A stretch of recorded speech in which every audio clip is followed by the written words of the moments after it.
Hello and welcome to At the 55, your home for OUA football. Me and Tom are back on the mics to set up week 9, aka the final week of regular season action in the OUA.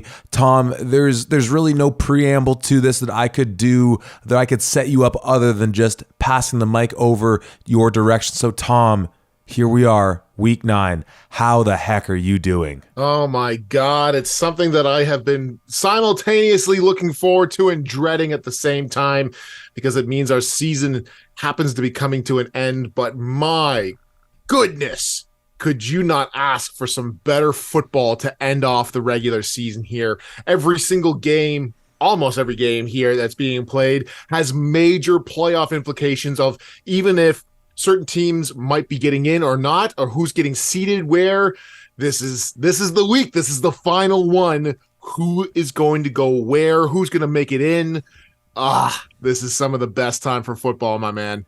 No, it certainly is. Obviously, on the Week 8 review podcast, we kind of did our breakdown of how some of these tiebreak situations, how some of these outcomes based on what happens in these games could impact the seeding 1 through 7, aka the playoff teams for following this week. And of course, once we make our picks, we can we'll rehash going into each of these games, sort of maybe what's at stake, depending on the matchup. And then, of course, once we've picked our picks, depending on where we align or perhaps not align, we can then maybe paint you a picture of what the OUA playoff picture will be like based on our predictions. But I think at this point, there's nothing to it but to do it at this point. Let's dive into the first game.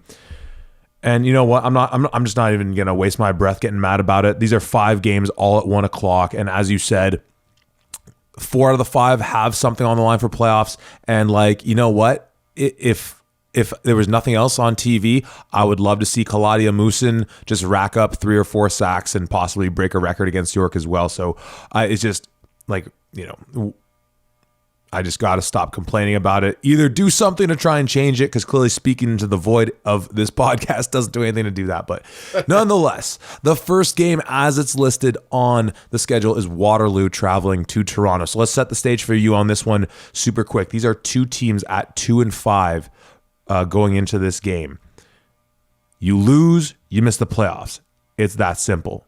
For Toronto, or pardon me, I should say it like this. Toronto's already been eliminated by virtue of the matchups that they have with the other teams that they could be tied with, aka if them and Carleton were both 3-5, Carleton has the head-to-head. So Toronto, you're just here to try and play spoiler. Waterloo, you win and you might be in. You might be in because you only hold a head-to-head against Guelph. So we'll get to that game briefly. Waterloo's not in full control of their destiny, but it starts with the game here. Now, Tom, what kind of blows my mind, and I think we've both been really impressed by what Waterloo's done this year. They're a really young team, and I think we had a comment about them and Carleton being teams where maybe they're giving us a bit more this year than we would have anticipated, and kind of keeping that in the back of our mind when, a la Waterloo losing to Mac and being like, what the heck, fellas? You controlled this one, right? But, the kind of proof of that statement of these 2 teams being on a similar footing is that week 8 matchup, the Rouge victory for the Carleton Ravens on this one. Toronto, on the other hand, they make the QB switch. They go from Kinsale to Barnett. Actually liked a lot of things that we saw from Barnett against Western, all things considered, some of the things they were doing, moving the ball, everything of that nature. He's a second-year kid, so excited to see what he can grow into. Kinsale, depending on his status, we obviously saw some magic stuff from him last year. But here's the thing that gets my goose on this one off the jump is just by the numbers, which, as we've talked about, sometimes we lean into the numbers, sometimes we do the eye test, a mixture of both, by the numbers as far as points given up by the respective defenses of these teams and then points scored, the gap's actually pretty close between these teams, which stands to reason. They're both 2-5. But when we think about some of the head-to-head matchups they've had, common opponents and things like that, it doesn't really feel like these teams should be terribly close. But I'll start it off like that. As we're here in week 9, we could very much be leaving this team as we could very much be looking at 2 teams, neither of which making the playoffs, one of which that's hanging on by a bit of a thread here. Just on that point of comparison, and obviously in our offseason content, we'll probably get into more of what's next for these clubs. From what we've seen from 7 games of action through 8 weeks from these teams, are they as close as the numbers show based on their record and the kind of points per game, points allowed standpoint? Or are you of a similar feeling that I am, which is that but eye test, Waterloo is still a more impressive team? Certainly. Waterloo is certainly the more impressive team. I do not think that this team should be 2-5. I think with the talent that they have, I think right now they should be sitting at 4-3. I think they probably should have beaten Carleton the way that they did, and they absolutely should have beaten McMaster, but they obviously couldn't get that done. But then, like, you look at these two teams here, and both of them have a win against York, and then Waterloo has a win against Guelph, and Toronto has a win against Mac. And the opposite, Toronto loses to Guelph, and Waterloo loses to Mac. So it's a very topsy-turvy, strange kind of way to look at things here. But I think for the most part, Waterloo looks to be the better team on paper, on the field, the athletes that they have here. But, you look back at last year, these two teams also played. Final score in that one, Toronto 32, Waterloo 24. So lots of different pieces in play. Lots of things can change in just 1 year's time.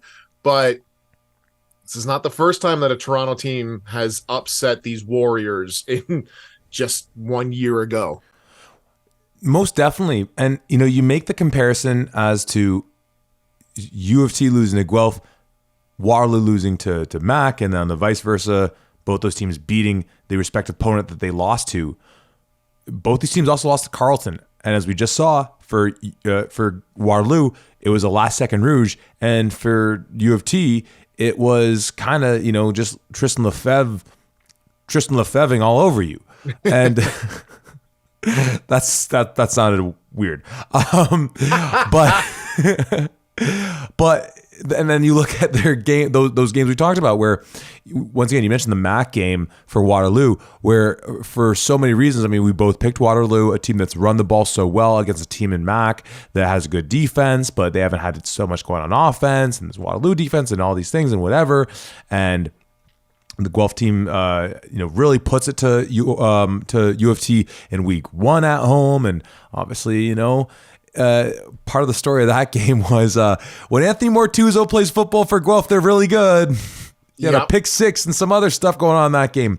But once again, but obviously you look to the most recent matchup these two teams have had, and it raises an eyebrow. Well, the other thing I'll throw out here too is that when we look at these clubs, I think you can just kind of look at sort of across the board. It's like things that one of these, like where do these teams really execute well? Like what are things that these teams do great? And we looked at Toronto's defense scoring those points, and I'm not ready to just like say that like there have been teams we've had in recent memory, like some Laurier defensive years before, some Ottawa defenses recently, where I would say one of the skills of this team is they will turn you over and then they'll actually score. I don't, despite the numbers, feel like U of T just has whatever that mojo is of its specific playmakers. And hey, maybe if some of the guys that have been doing it for them this year come back next year and do it again, it'll be like, all right, shoot, I was dead wrong on that, and they are playmakers, right? They made the move at quarterback. The run game, whether it's Stoikos or Adam Williams, hasn't been able to get going for them either, right? For Waterloo, we can say firmly that despite some of the hiccups they've had in their run game in the last couple of weeks, and I certainly hope that, if your boys there in Waterloo, if our boys there in Waterloo didn't listen to what you suggested as far as how Mac attacked that gap running scheme, that man running scheme that they would do, and then Carleton did the exact same thing, that they're listening to you now, when I'm sure you'll perhaps repeat that sentiment, because that's certainly how their run game is effective. Putting that aside, they have a great running game when it's going, and they have one of the country's best pass rushers.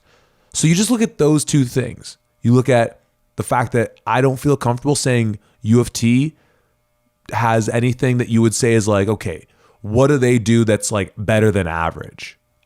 I know that sounds mean, but there isn't anything I find that's just like stand out about them, that stands out in that way, the way that Waterloo's run game and pass rushing on the back of Tyson Hergott can. Certainly. I don't think that's a crazy thing to say by any means here. This Toronto team, specifically this offense, has not performed to the same level, even close to what we saw last year. You know, we take a look at what happened last year. Kinsale Phillip only goes 10 for 16 and 104 yards. The big outlier on offense, our guy Adam Williams, 19 attempts, 243 yards and 2 touchdowns. So that's the big difference here, in that the run game for Toronto was really stellar. Came alive in Carleton last year, obviously kept going here, and we really saw a lot of things. Now, obviously, like we said, Kinsale Phillip didn't have his best game, but we've talked about this before. You even looking at some of the receivings from last year, Daniel Diodati gone, Michael Lehman gone, David Osho gone. Like, there's so many of these key pillars for these receiving core that are gone now. Now, obviously, Scott Barnett has been making do with what he has, and I think he's been doing a pretty decent job with everything considering, but big question marks on the offensive side of things, even compared to a year ago. And even looking into this year now, Nolan Caban obviously was the quarterback last year. Now we have Nick Orr. And while I think that Nick Orr may not have some of the qualities that Caban had, I think Caban honestly had a bit of a better deep ball than Orr does. Caban also, I believe, was either number 1 or number 2 in interceptions last year because of that deep ball threat. I don't think they necessarily have that problem as much this year. Even in this last game, Nick Orr, 13 for 22, 236, and 2 touchdowns with no interceptions. I think that's another big part of this, is that they're not turning the ball over. Even Caban last year, 3 interceptions in that game to give Toronto a lot of momentum in that spot. So I think this Waterloo offense doesn't make the same amount of mistakes that they did last year. And I don't think that this Toronto offense is nearly as potent as it was last year. And those are 2 very big components to a Toronto win last year. Absolutely. And as we said before, and actually, can you read off again those Adam Williams stats, just so in case anyone felt like that was a fever dream last year when like he was getting his mojo going, because it was awesome to see. What were those numbers again? 19 attempts, 243 yards, a long of 68, and 2 touchdowns. I mean, that's stellar to say the least. And from where we look at Waterloo's defense this year, giving up 164 on the ground. So an output like that, I don't have the number for where they were at last year, but would certainly, kind of knock our socks off. And as far as like rushing attacks, U of T certainly has not been where they're at. And part of that is, as you highlighted, losing some of those guys in the receiving core, the kind of the kind of the symphony of an offense and how one feeds into the other, one being your run or your pass and play action, everything of that nature. You mentioned the Nolan Caban piece because, talking about the deep ball was an aspect of that Carleton game you were talking about and thinking about Nick Orr. And like, it really does feel like, and it's a funny juxtaposition of these 2 kids, both in their second year. And as well, right, Scott Barnett's second year guy as well. So kind of interesting, kind of getting a look at some of these young guys kind of thrown into the fire. Well, I won't say earlier than they'd expect. It's just what, it is what it is. Where Caban, as you said, I think one of my favorite takes I threw out like super early in one of our pods, maybe with Jack in the preseason, was like, honestly, Caban, I want to see you throw 30 touchdowns, and 20 picks this year. Just like make James Basiliga the U Sports first team All-Canadian, because just get him like 13 touchdowns and like the most gaudy yards ever. And like, whatever, let's just make it, I think I made an analogy to like the James Harden Houston Rockets era of like, we're just shooting threes. We don't care. But then on the flip side, Orr seems a bit more of that kind of more conventional. You were highlighting how he kind of swings the ball out to even Quentin Springer and things like that. And so the offense feels a little less explosive as a result of that, and really relying on that run game. But then if teams, and we've seen 2 teams in the last couple weeks, albeit with really good defenses in Carleton and Mac, be able to attack it. But as you highlighted, though, and maybe it's the last point before we make our picks and lock it in to move on to some of the other games, it wasn't just a function of, Michael Lightbody knocking guys out of the way or Ife Onyeka winning one-on-one matchups. It was somewhat schematically that Mac really showed teams that you can attack this gap running scheme. Most definitely. And I think it starts with, obviously we talked about the athleticism that those Marauders had, Ryan Leader in particular, really getting in there, making sure that he was disrupting things as they happened in the backfield. But it comes with play recognition, understanding, hey, the moment that you start to see the offensive line with the mesh, where the center starts looking to the right or looking one side and his guard is looking to the opposite end and he starts to step that way, instantly you know what's coming and you're going to fill, whether that's a defensive lineman hugging the guard as he's trying to pull, so you're in the gap waiting for the running back there, or if that's linebackers already beating the lineman to the hole and ready to be there to try to make a tackle or at least blow up those pulling blockers.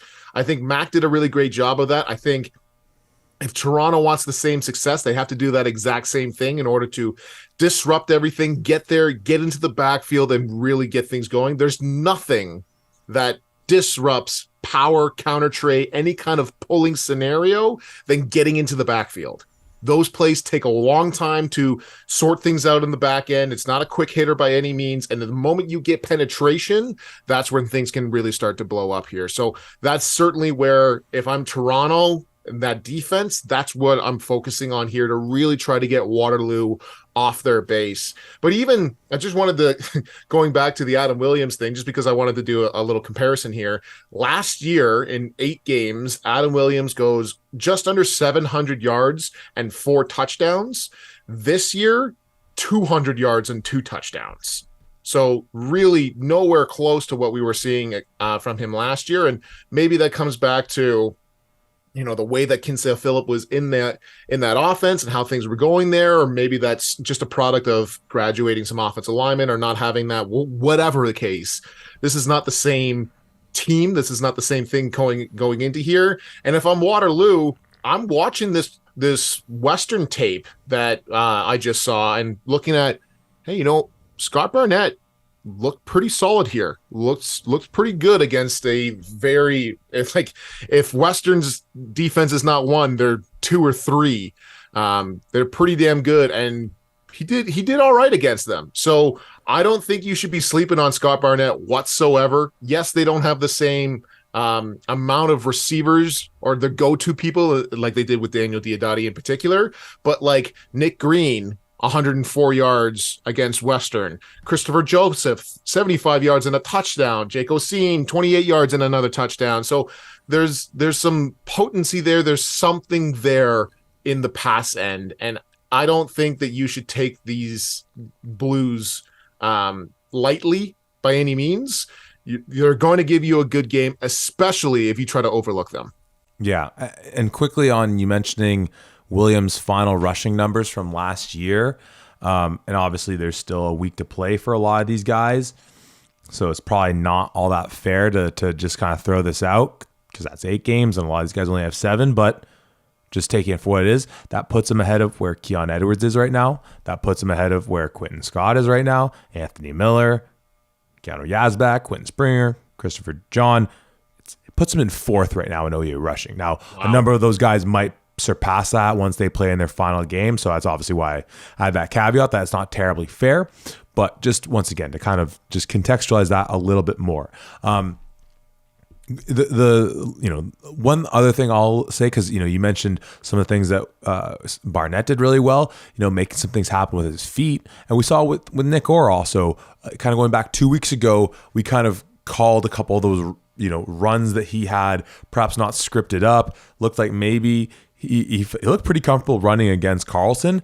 And to your point, if you're still sticking with your powers, if you're still sticking with your counter trades, and if those backside ends, those backside 3 techs, or if they're blitzing linebackers, those A or B gaps, whichever one the defensive tackle isn't occupying, and just trying to say, as soon as you see those down blocks on the front side, as soon as you see pulling guards come downhill, you know what? Seems like he's an athletic kid.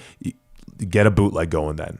Mm-hmm. Get a bootleg, get a little halfback screen, maybe, whatever you got to do in that if teams are really going to come down hard. Anyhow, all that to say, I'm saying Waterloo lives to, well, I wouldn't say fight another day, but I'm saying they take this one at Varsity Stadium. And Amazing to think that they'll have to be simultaneously scoreboard watching that Carleton Guelph game while their game's going on. And I imagine Bert's going to be like, I don't want anyone talking about that game while ours is going on. Mm-hmm. Nonetheless, Warriors on the road, Tom. Unless you have any other commentary to say about the matchup, where do you stand in the outcome? Warriors on the road. I think Waterloo gets it done here, and they put themselves in the best position to make the playoffs, let's say. Most certainly. Well, let's move on to our second 1 o'clock game.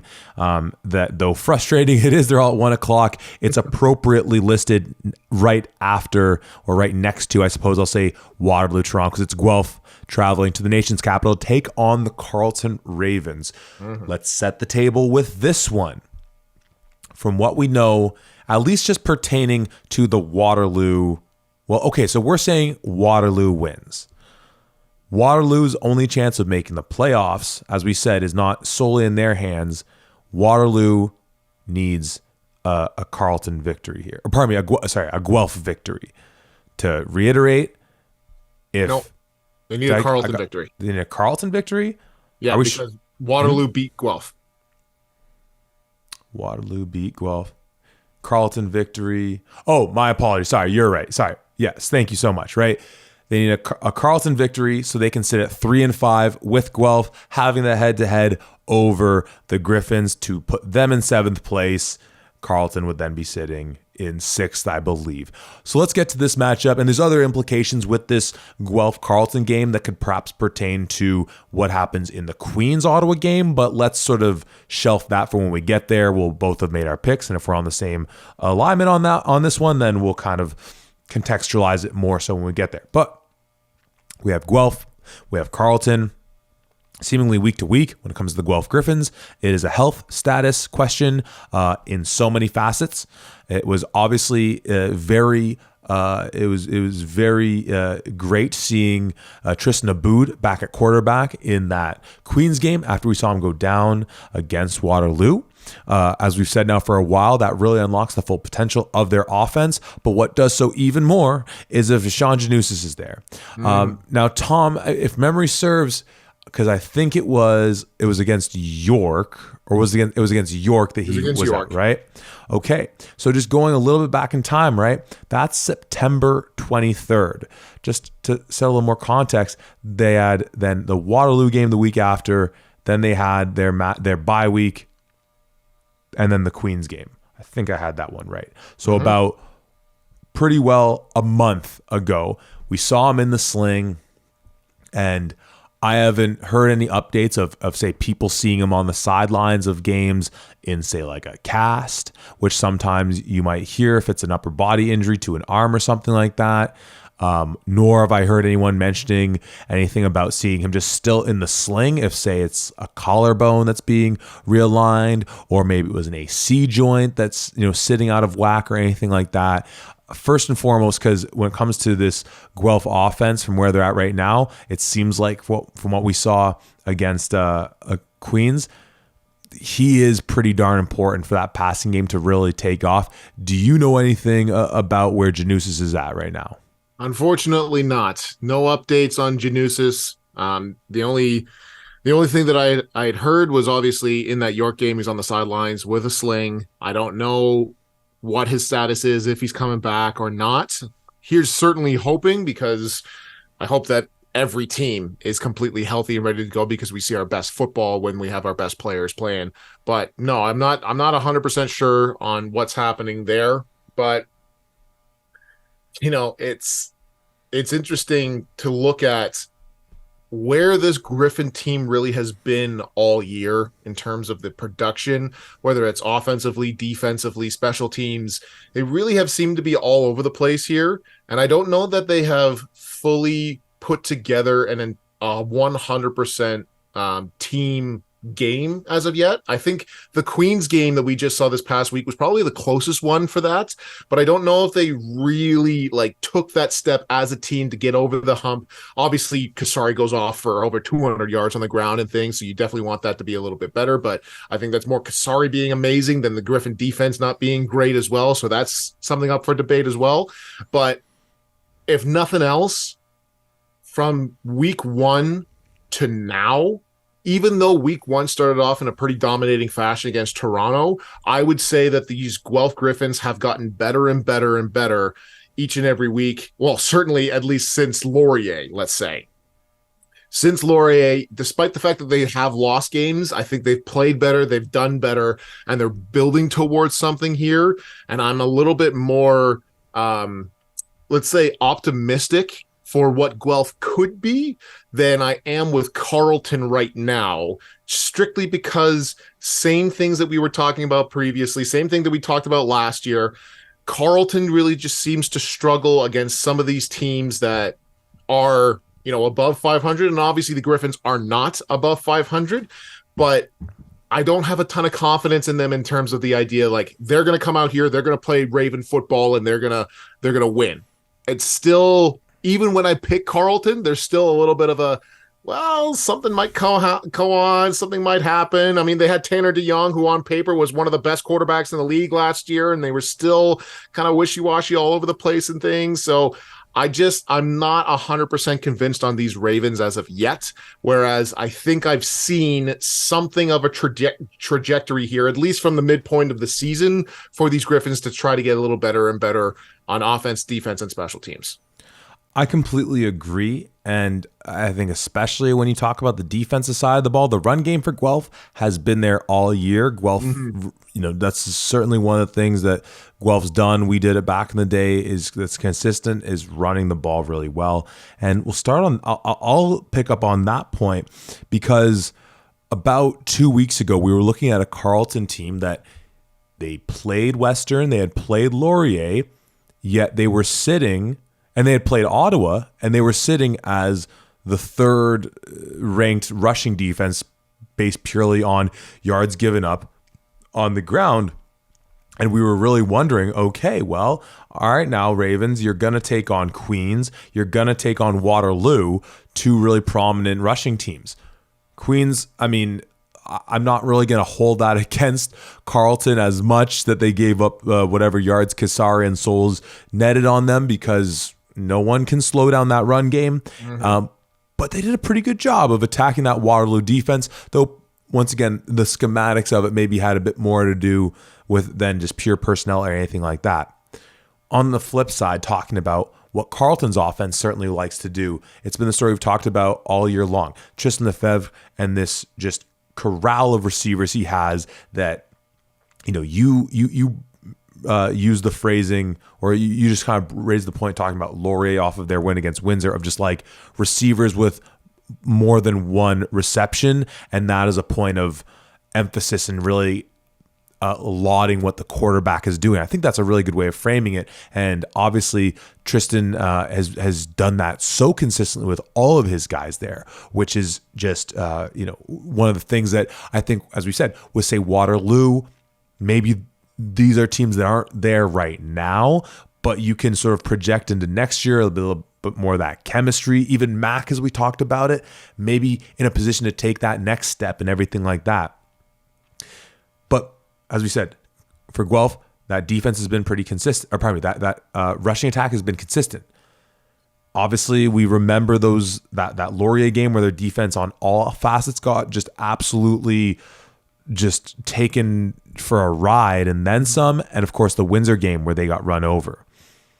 But as they've gotten healthier, and when we've seen them healthy, that defense is really formidable. And so my mind's kind of going, I say a lot in saying, my mind's kind of going to part of the place I was at and thinking in picking Waterloo over Carleton, which is, okay, you have a team in Guelph or in Waterloo who runs the ball really well, chew up the time of possession, chew up the clock and all that stuff. And then Team Carleton is going to want to pass the ball a lot. And we now have a Guelph team that has one Scott Murray back, getting after the quarterback and all these guys in their linebacking core, and how well their secondary is playing, where though my trust is more so on the Guelph defense at this point of the year, which once again, thinking about some of the really dark places they were at earlier in the year, feels remarkable. That's the aspect of this game that not that I couldn't see Carleton putting up a good performance offensively. They're still averaging around 30 points a game or whatever it was. That's kind of my point against the Waterloo comeback. They average, they average what they average, right? It's odds are they're probably going to work their way to that amount, even if they hadn't gotten there through almost 3/4 of the game. That feels like the biggest advantage one way or the other from what we've seen recently of these teams is thinking that Guelph's defense with Scott Murray back, and if they're still healthy, and that ghost of Christian Stewart piece that you raised, seeing a 42 with no name on the back in the last game, and who knows about Mortuzo. That's where my sort of biggest piece as far as where I'm sitting on this game is just feeling like that defense might actually have an edge up on Carleton's offense. Yeah, for sure. I would say that this defense certainly looks better. And like you said, it's hilarious. It seems surreal to have seen what we saw earlier in this year and to come back and be where we are right now and be like, no, I believe in the Griffin defense after, what Laurier did and Windsor did and things of that nature. But yeah, I like everything that I've been seeing from this defense of Guelph. I said it on the review pod, but Devin Cromwell really impressed me with some of the play that he had. Malcolm James made up some really great pass breakups.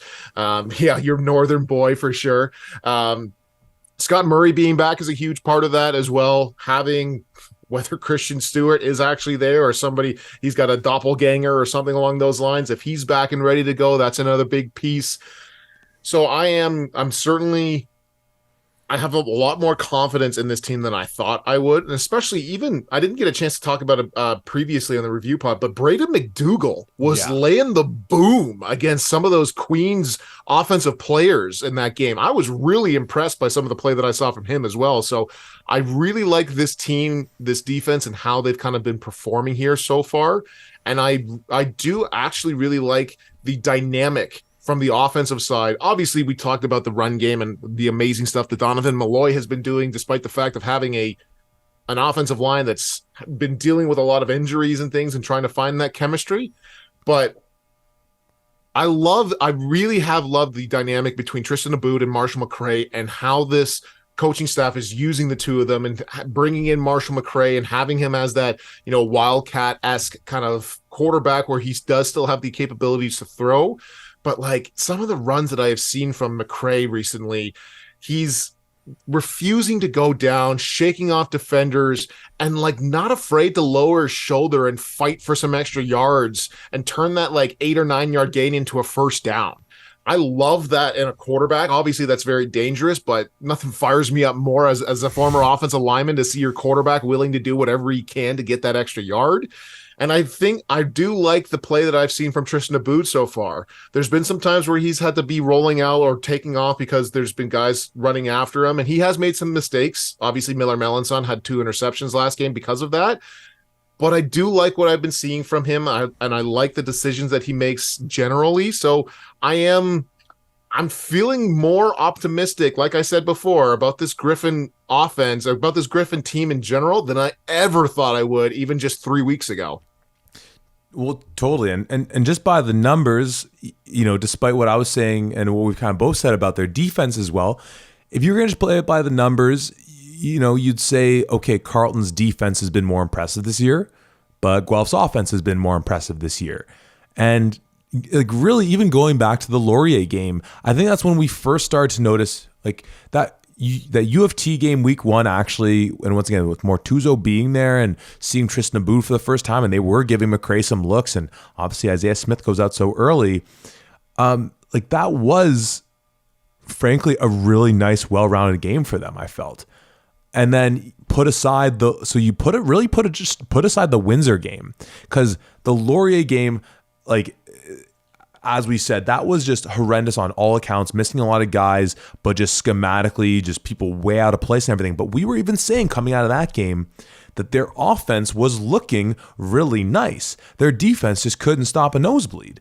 And once again, in the MAC game, that drive that they went on, Aboud to Janusis in the end, right? And this is all assuming, like Donovan Malloy is the assumed thing. So when I talk about their offense, I'm really talking about their passing attack and kind of working in that Marshall McRae aspect in there too.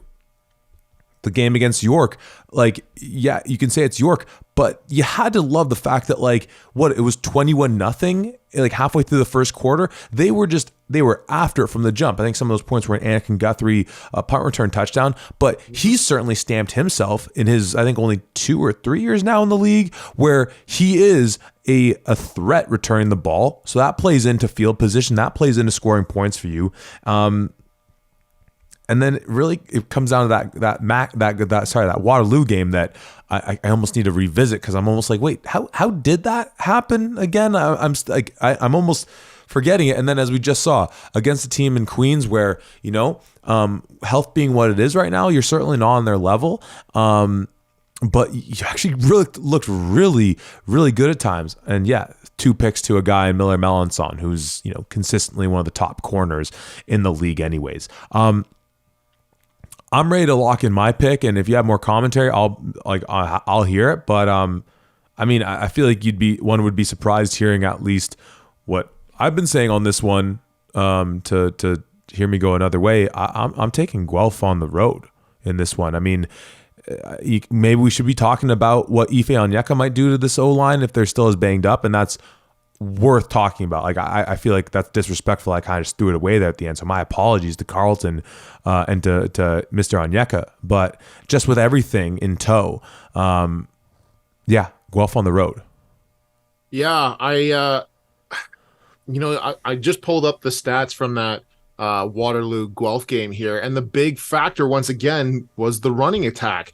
Anthony Miller for Waterloo, 28 attempts, 229 yards and a touchdown. Quentin Springer, 12 attempts for 80 yards. And like Nick Orr in this game, 5 for 15, 103 yards, albeit a touchdown as well. So really established themselves on the ground. I think that Waterloo defense really did a lot to disrupt this. Tristan Aboud goes down with an injury. Remember, Marshall McRae comes in, fumbles, and that's kind of how the game ends in that regard.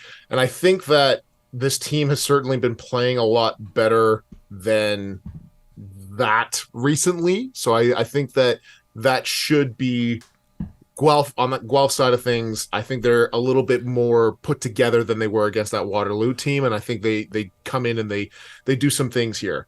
I do want to talk about Carlton, though, like you said, because they've been doing some really great things as well. And despite the fact that I don't have a ton of confidence in them in terms of consistency, when they're on like some of the best of them. When Tristan Lefebvre is there sitting in the pocket and finding his guys and really doing his thing here, we saw it in just the last game, 23 for 35, 288 yards, 3 touchdowns, and 1 pick.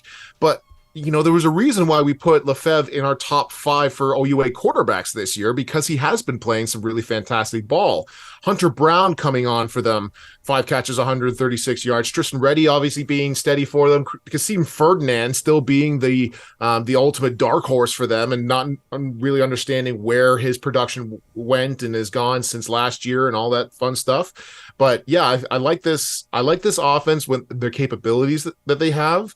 I think that when you're looking at the strengths, at least typically with this team, Guelph is a lot better stopping the pass than they are the run, even despite the fact of what Taylor Elgersma did to them in that Laurier game. I find that more of an outlier than anything, because obviously they were able to come back and rebound from there. They have struggled pretty consistently with stopping the run, but Josh Ferguson just went over 100 yards in a game this week.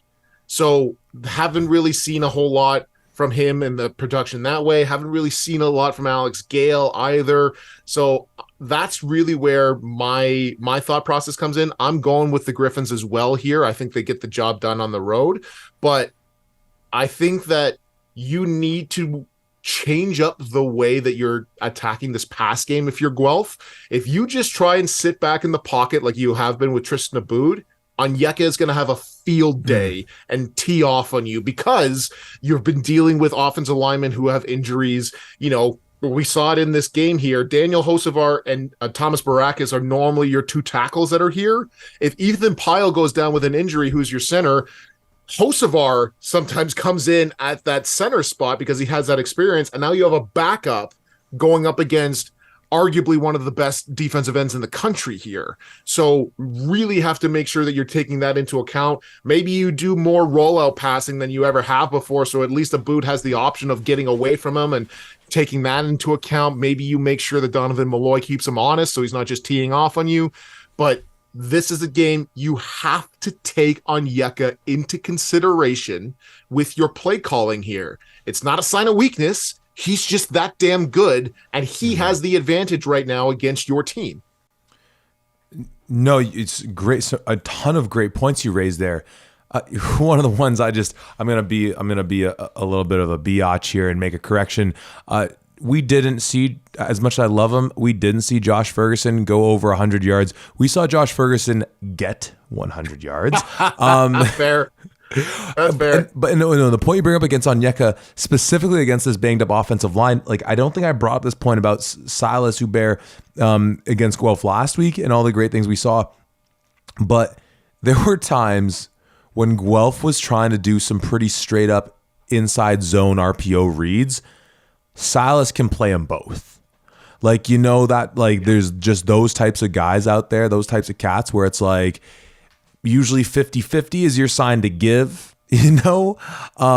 and they, and I know a lot of coaches I've worked with, they use the give to live, which if we're talking about a Hubert, if we're talking about an Onyeka, it's certainly the live part of that is really apparent. And I think Onyeka is one of those guys too, especially with the length that he has as well, where, if they're trying those zone read stuff, trying to give them a couple extra bodies to the point of attack, right? That's often why, you'll call that up to get more to the point of attack and really put a guy in a bind. When you have a guy who can play both, on top of a guy because then maybe you say, well, then we'll run those types of looks with McCray so that like if we pull, we have the better athlete in there and everything like that. It's like, okay, McCray's shown some great athleticism, but we're still talking about Ife Onyeka.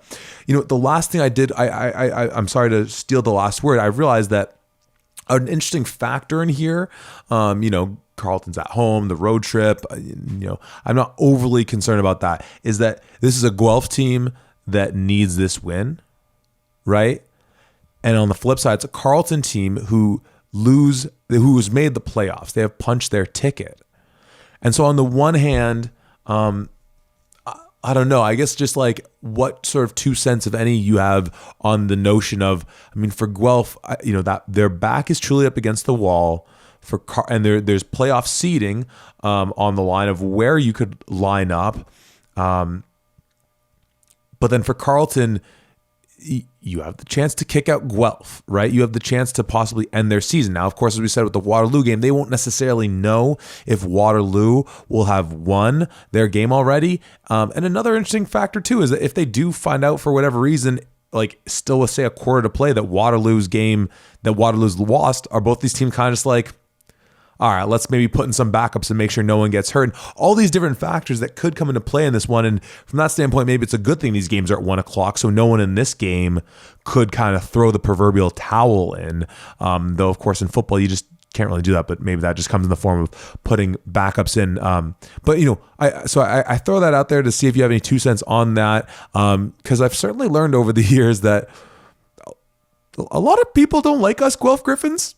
A lot of people we don't have too many friends outside the program. So I don't know. On all those aspects of it, what do you kind of think about it? I thinking that doesn't sway my choice on it, and I don't think it will for you either, but just as far as like however much that could play into effect, what do you make of that? Yeah, certainly keeping that in mind, that might have something to do with how ready you're getting. I think certainly for the Guelph side of things, they're very much, I don't think they're going to come at it from this like, oh, well, technically we might be able to get in if somebody wins here or whatever. Like they're going to come into this with, no, this is our first playoff game. This is win and get in here. If you want your season to keep going, you got to get going here and whatever else. So I think that from that standpoint, I think it's realistic to say that if there is going to be an imbalance in terms of who's, as tip top ready to go as the other person, I think it's Guelph has the upside in terms of potentially wanting this game more because they need it to get into the playoffs at this point. And maybe it's just different, obviously, because we had something of a rivalry with us as well, but we talked about it in last pod of like Western Week. We had Griffin Week as well. When Guelph came to town, or when we were playing Guelph, yeah, hell yeah, you put in the extra time here. You make sure you're doing everything you have to here because, like you said, not a lot of people like those Griffins outside of the walls of the Royal City there. So I wouldn't be surprised if Carleton licks their lips at the idea of potentially being able to knock out the Griffins. With that being said, doesn't sway my vote. I'm going Guelph in this one. No, I think that's I think that's the move. I can't understand why people just don't like Guelph. It defies all logic. Before we jump into the next game, let's take a pause there. Now, having both been in agreement on our first two picks, to now take another look at the standings. So, I love Waterloo. I know we get a lot of support out there. And it is what it is. But with us both taking Waterloo on the road against U of T, with us picking Guelph on the road as well, we are knocking Waterloo out of the playoffs for this one. But, first of all, that very well might not be the case. Waterloo, this is just our predictions. And despite what popular demand says, we have actually been wrong before. Waterloo could still make it, but based on where we're sitting right now, it'll be Waterloo missing. It'll be Carleton at 7 visiting the loser of Laurier and Western, and then it'll be Guelph somewhere in either the 6th or the 5th slot. But we'll rehash that when we cover the Ottawa Queens game. We're not there yet because our next game on the schedule is York traveling to Windsor. Tom, tell me what's worse, like a MAC team losing in Ottawa in week 8, getting knocked out of the playoffs and having to take that bus home, or York, who's been knocked out of the playoffs since the preseason, having a bye week in week 8, and now having to go to Windsor and now come back. Obviously if I was playing on that team, I wouldn't actually do this, but there's part of me now is like an old man yelling at a cloud where I'm almost just like, if I was on the York team, am I kind of just like, no, I'm kind of done. I don't want to go and get beat up by a pissed off Windsor team that just got their lunch taken from them by the Laurier Golden Hawks that's trying to reclaim. I mean, no matter what Windsor does in this game, other than maybe get Claudia Moosin a record in the sack leaders, there's nothing positive anyone's going to look at them and be like, hey, you know what? They really bounced back from that loss in that case. Let me hand it to you like this then, perhaps. You're the Don Cercelli. What's your talking point to your guys going into this game, knowing that no matter what happens, and you're going to win, but stay healthy. You're the 3rd seed, and you're hosting probably Guelph or maybe Ottawa. What's the mindset you're telling your guys going into this game where, as you said, Guelph on the one hand, they're going into a playoff game this week. Windsor, is it just extra rest? Do we not see Joey Zorn at all? What do you think is the messaging for this club? I think you have to make sure that you are taking care of business and treating this game as seriously as you can if you're these Windsor Lancers. Even if you decide, you know what, we're going to rest Joey Zorn, we're going to make sure that he's 100% ready to go for the playoffs or whatever else, whoever is playing, play your best, because especially, I think it would have been one thing if Windsor had come out and you had beaten Laurier in a certain fashion and you're riding a high in things. I think that Laurier loss where it is actually really nicely timed for these Windsor Lancers, because now the Don is going to be talking to his team and saying, hey, don't you dare take this week off, because look at what happened last week against a very good Laurier squad. We want to see them again. Don't think that you can just take this week off against York. If you think you're that much better than them, hang 100 on them. Do more than anybody else has, but don't you dare come to practice thinking that we're the better team. We're just going to steamroll them. It doesn't matter what we do, blah, blah, blah. We have to make sure that everything we do is crisp. We're executing at a high level. Even if you want to call this I don't once again, I don't want to crap on York because although we have been doing is crapping on York, but still, I don't treat this like you're getting prepped for, well, you're getting prepped for the playoffs here. Do you want to roll into the playoffs with an ugly win with you just kind of muscled something together and you won by a couple scores? Or do you want to come in and say, York didn't even sniff the 20-yard line for us, and every single time we had the ball on offense, we scored points, whether that was touchdowns or field goals? That has to be your mentality going into this, because you want to build going into the playoffs. You want the momentum of this is what we just did. We finished like this in the regular season. Nobody thought we could do this, and now we're hitting into the postseason, and we're going to take some revenge. We're going to do what we wanted to do last year, this year. That's got to be the mentality that these Lancers have, and that's what you have to have regardless of the opponent you're going up against. Yeah, no, definitely. At the same time, you have to do it with your most base things, because obviously at this point you don't want putting anything on film you don't have to, and obviously Windsor can just run their outside zone stuff and whatnot, and they'll get it done. So on the one hand, you can't really use it to refine your game anywhere outside of that sort of mentality piece. But we've talked about this for a couple weeks. The most important thing on the at stake in this one is what's at stake for one Kaladia Musin. And if the numbers are right that I'm looking at, let me ask you this, Tom. How many sacks do you think he needs to get to become the new U Sport single season champ? If I remember correctly, I think he needs 3. Technically, he needs 2.5. Do you know who currently sits at the top ranks? My guy, you better know. Michael Kashak. No, oh, my guy. No. Number 1's Ben DeAguilar, 12.5. Uh-huh. Yeah. Tied with Jean-Samuel Blanc, both of whom recorded 12.5 in 2012. Bad year for O-lines in the OUA and RSCQ. Wait a minute. We were both on O-lines in the OUA in 2012. These numbers not updated since I think 2019. I don't know. I'm trying to rack my brain if maybe someone would have broken that in recent times. Kashek listed at 11.5 that he would have racked up in 2016. It's showing as you scratch. That's right. We thought he had one more, but it got taken away from him. I think the quarterback that he thought he sacked at the time, they gave him he got back to the line of scrimmage kind of thing, so they took it away from him. But yeah, regardless, good. Ben DeAguilar, unbelievable. Oh my! And he would play a 7 technique on just a straight up.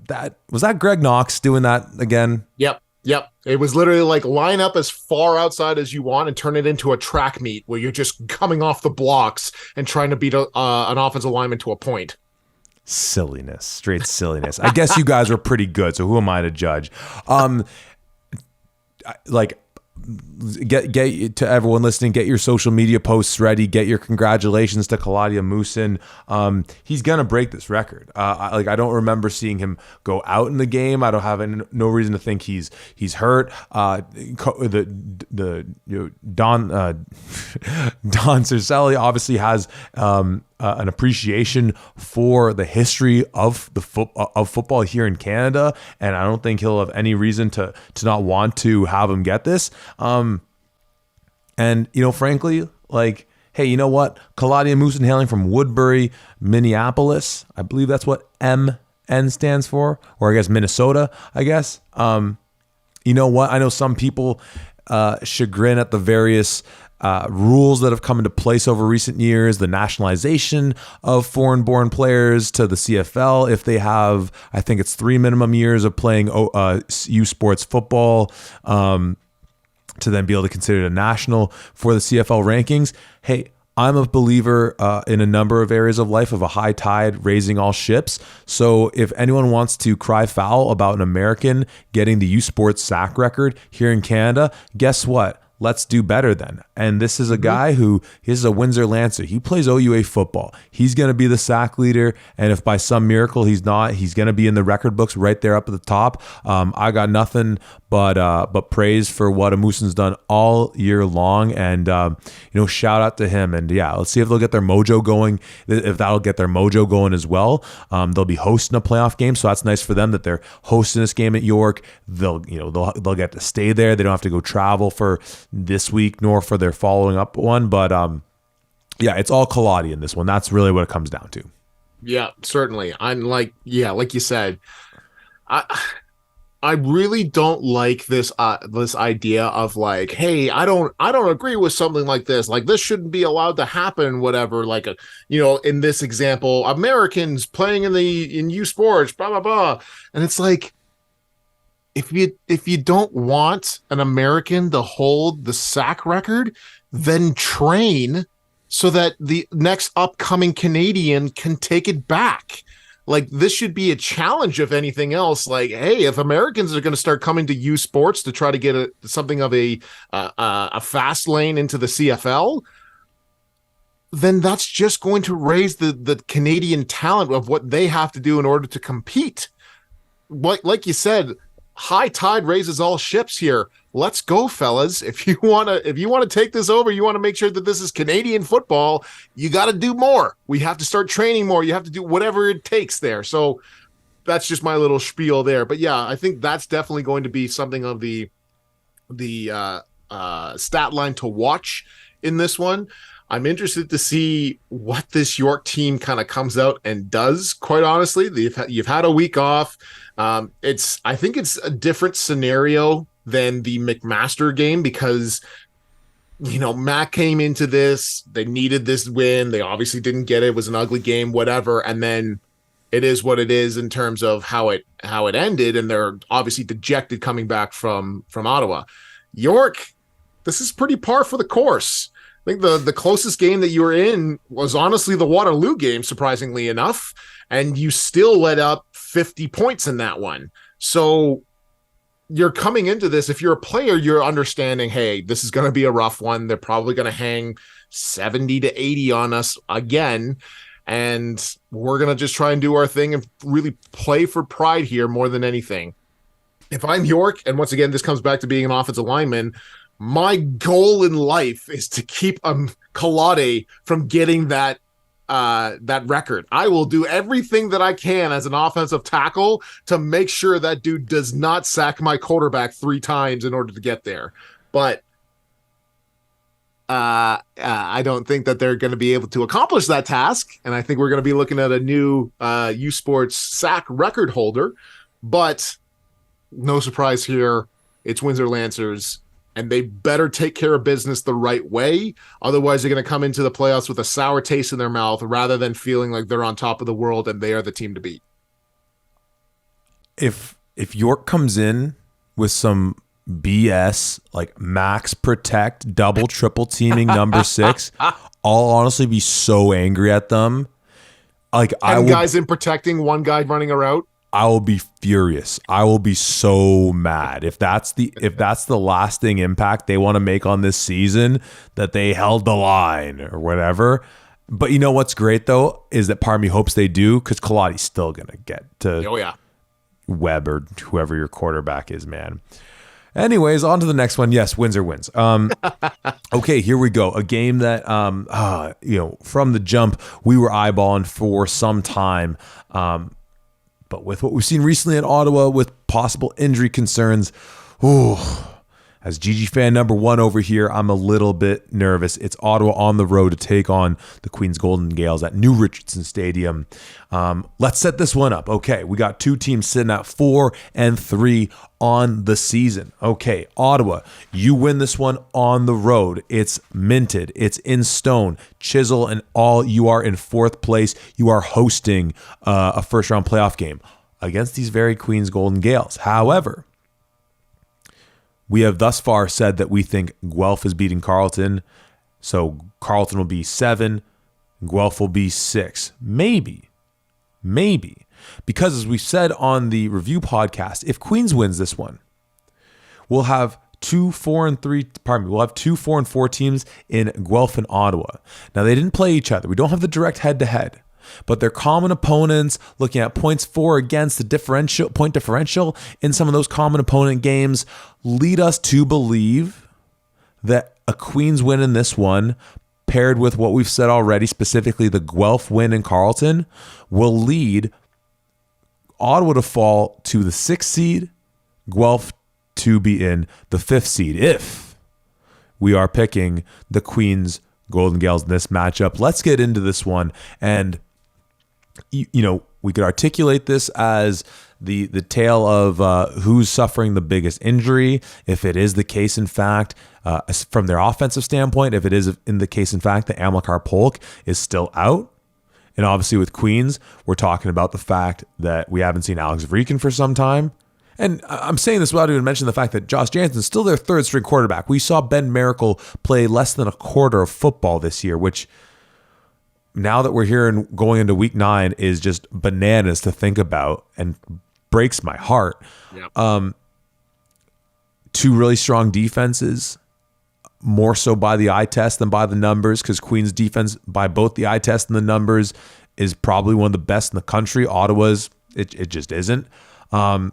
This is feeling a bit one-sided, especially with it being at Queens right now, with them knowing that they can get a home playoff game out of this one and kind of start to prove a lot of the doubters or naysayers or folks like us who are kind of just been like on our pod being like, what the hell's going on here, Queens? And they're over there being like, guys, we lost by a rouge in our first game to a top 4 team in the nation, and we lost by a Hail Mary to the top team in the whole nation in week 3. Like, why are and then our starting quarterback out, we lost to another top 10 ranked team on the road with like a 10-hour travel. Like, why are people freaking out so much about it? What's sort of your big picture, or if you want to hone in on one fact in specific, kind of look at this game off the jump? I think if you're the Queens Golden Gales, you are loving where you are right now. You are under the radar. People don't think the world of you. They have a lot of questions about your quarterback, and you have not so silently been dominant in the past couple games that you have been in here. I think your run game is right now the best in the country. The best. Yeah. With how Jarek Asari has been running and how he has come alive in these past 3 games here. He is just playing like a man possessed right now. You have arguably, although maybe not so arguably, depending on how we think, the best defensive lineman in the country in Silas Hubert, who is back and looking like he is back to form, especially what he did against these Guelph Griffins here. And on top of all of that, Ottawa has potentially lost their pick in the OUA MVP race in Amilcar Polk. It is not exactly shaping up real great on paper here for these Ottawa GGs. Now, what I will say is that Josh Jansen is playing it very, very well. Typically, he didn't have a very good game last week against McMaster, but that game in general was just kind of ugly on all fronts here. So that's a bit of a wash. But Jansen has come through on some of the biggest stages here. And like we were talking about before, played in the Panda game, played against Western. Like, he was in some massive, massive games and still was able to showcase some pretty impressive things here, especially in that Panda game and kind of beyond then.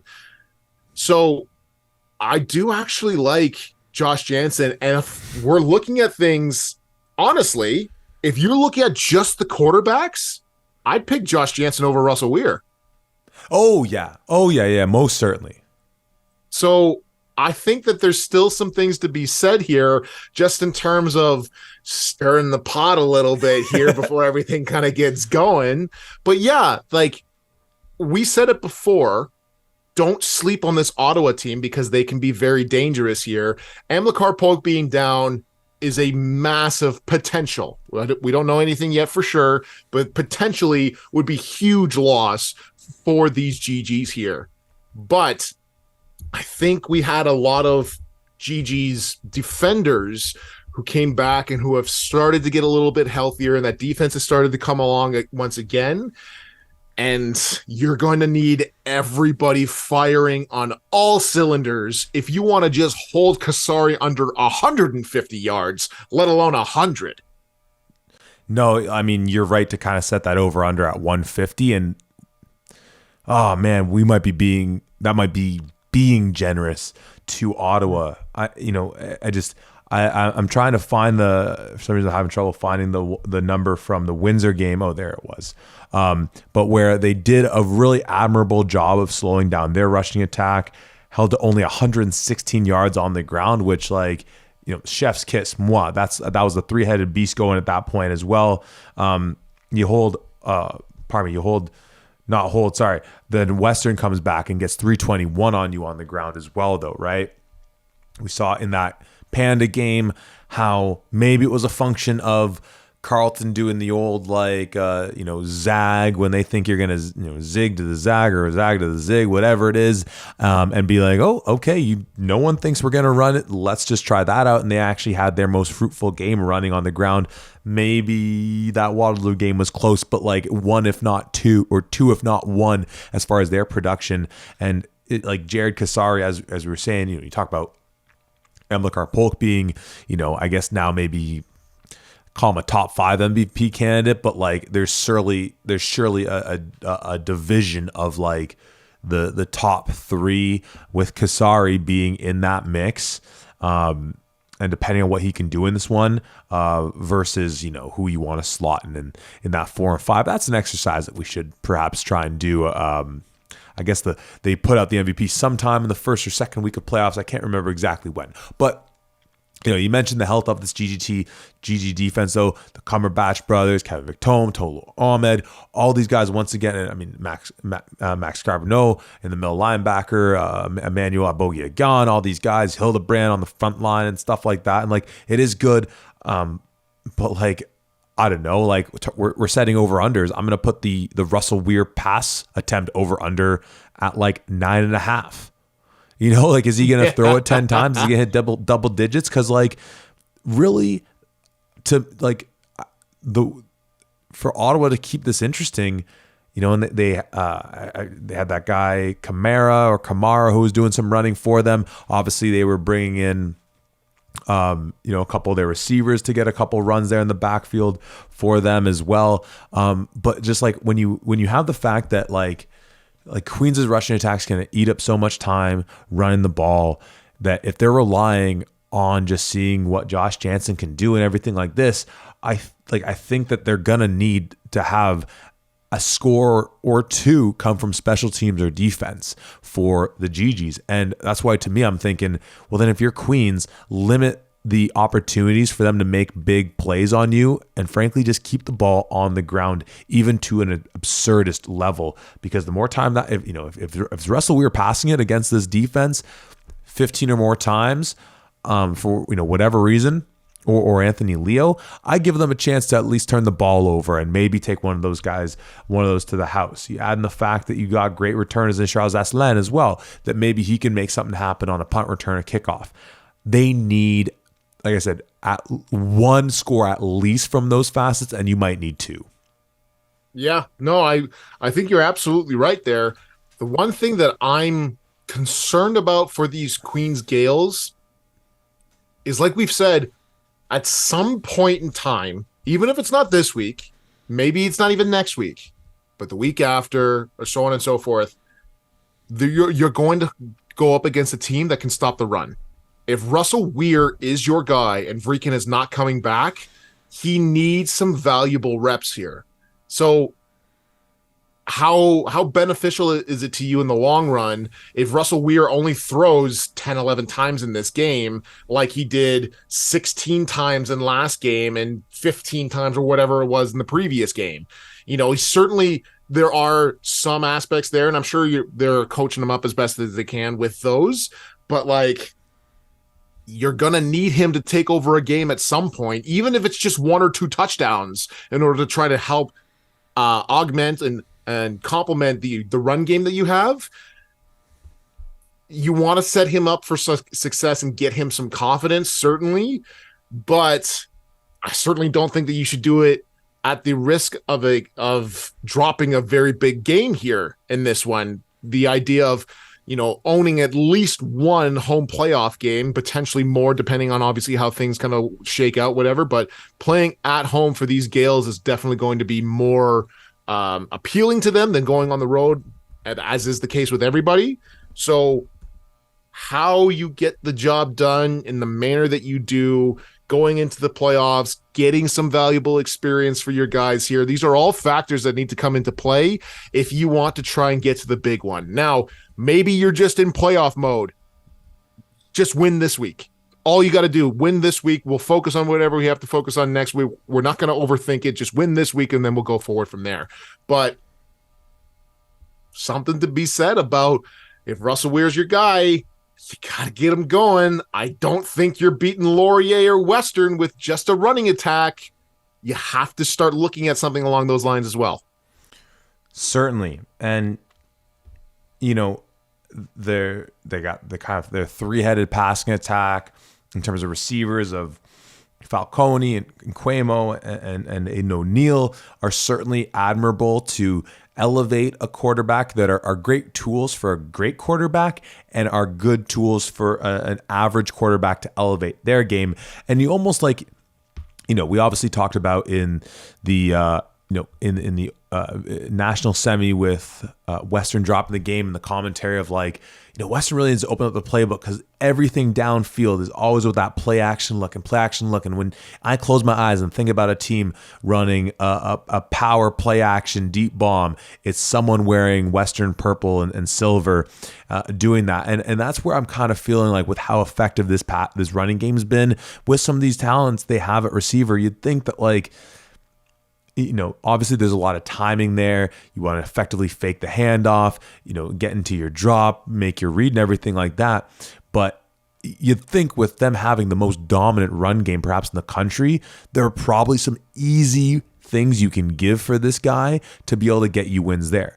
And part of my thinking too is that when you watch Queens run the ball, at least going back to that most recent game with Guelph, they bring a lot of bodies into the box, whether it's, bombering in a receiver, an H-back, as you were kind of alluding to, that maybe we need to see Waterloo start to do a little bit more to make sure you're securing your edges or capping a rusher and things like that. And I feel like there's a lot of creative things you can do to really get a defense moving one way, honing on one thing, and all of a sudden a guy's just slipping out into space. And they certainly have the athletes that I think you can put them in position to make some easy throws, but just scheme the other team to death on top of the fact that you have one of the best running games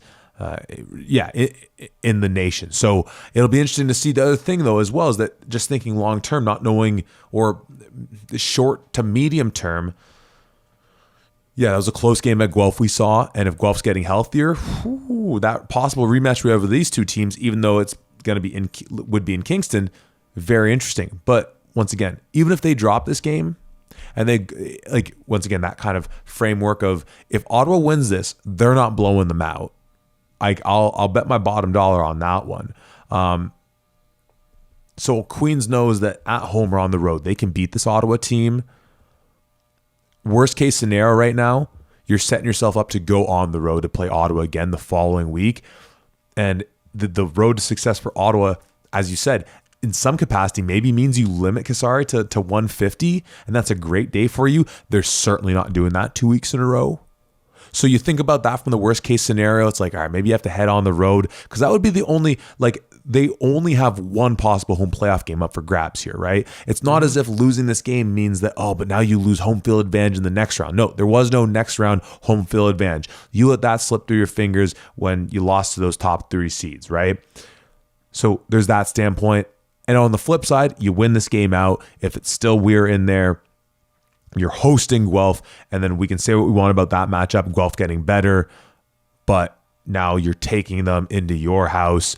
That added comfort, that added whatever you want to say about it, and see how that goes. So from that standpoint, I think they'll still be okay, but obviously, as you raised, to win a Yates, let alone get out of Ontario, yes, you certainly need to see some things happen with Weir, but I trust in the offensive minds that they have there, that whether it goes against some of the things they would have expected to be doing with Vrikin, just with all the bodies they bring into that running attack, you just have a lot of the, the sort of sleight of hand kind of magic nature of really effective offenses where it's like, look over here, but actually everything's happening over here, right? So I'll be interested to see how they plan for all this. But like we've said for a while, they might just be sitting on the fact that they are confident that Vrikin's going to be there for the first week of playoffs anyway. So it's just about everyone else staying healthy and just getting to the show. Tom, obviously, any other thoughts that you might have on this game? Otherwise, I'm ready to make a pick. What say you? Yeah, first off, I wanted to just make sure I called out phenomenal call out that you had in terms of leaning on the play action in order to get these guys ready to go with how everything has been going here.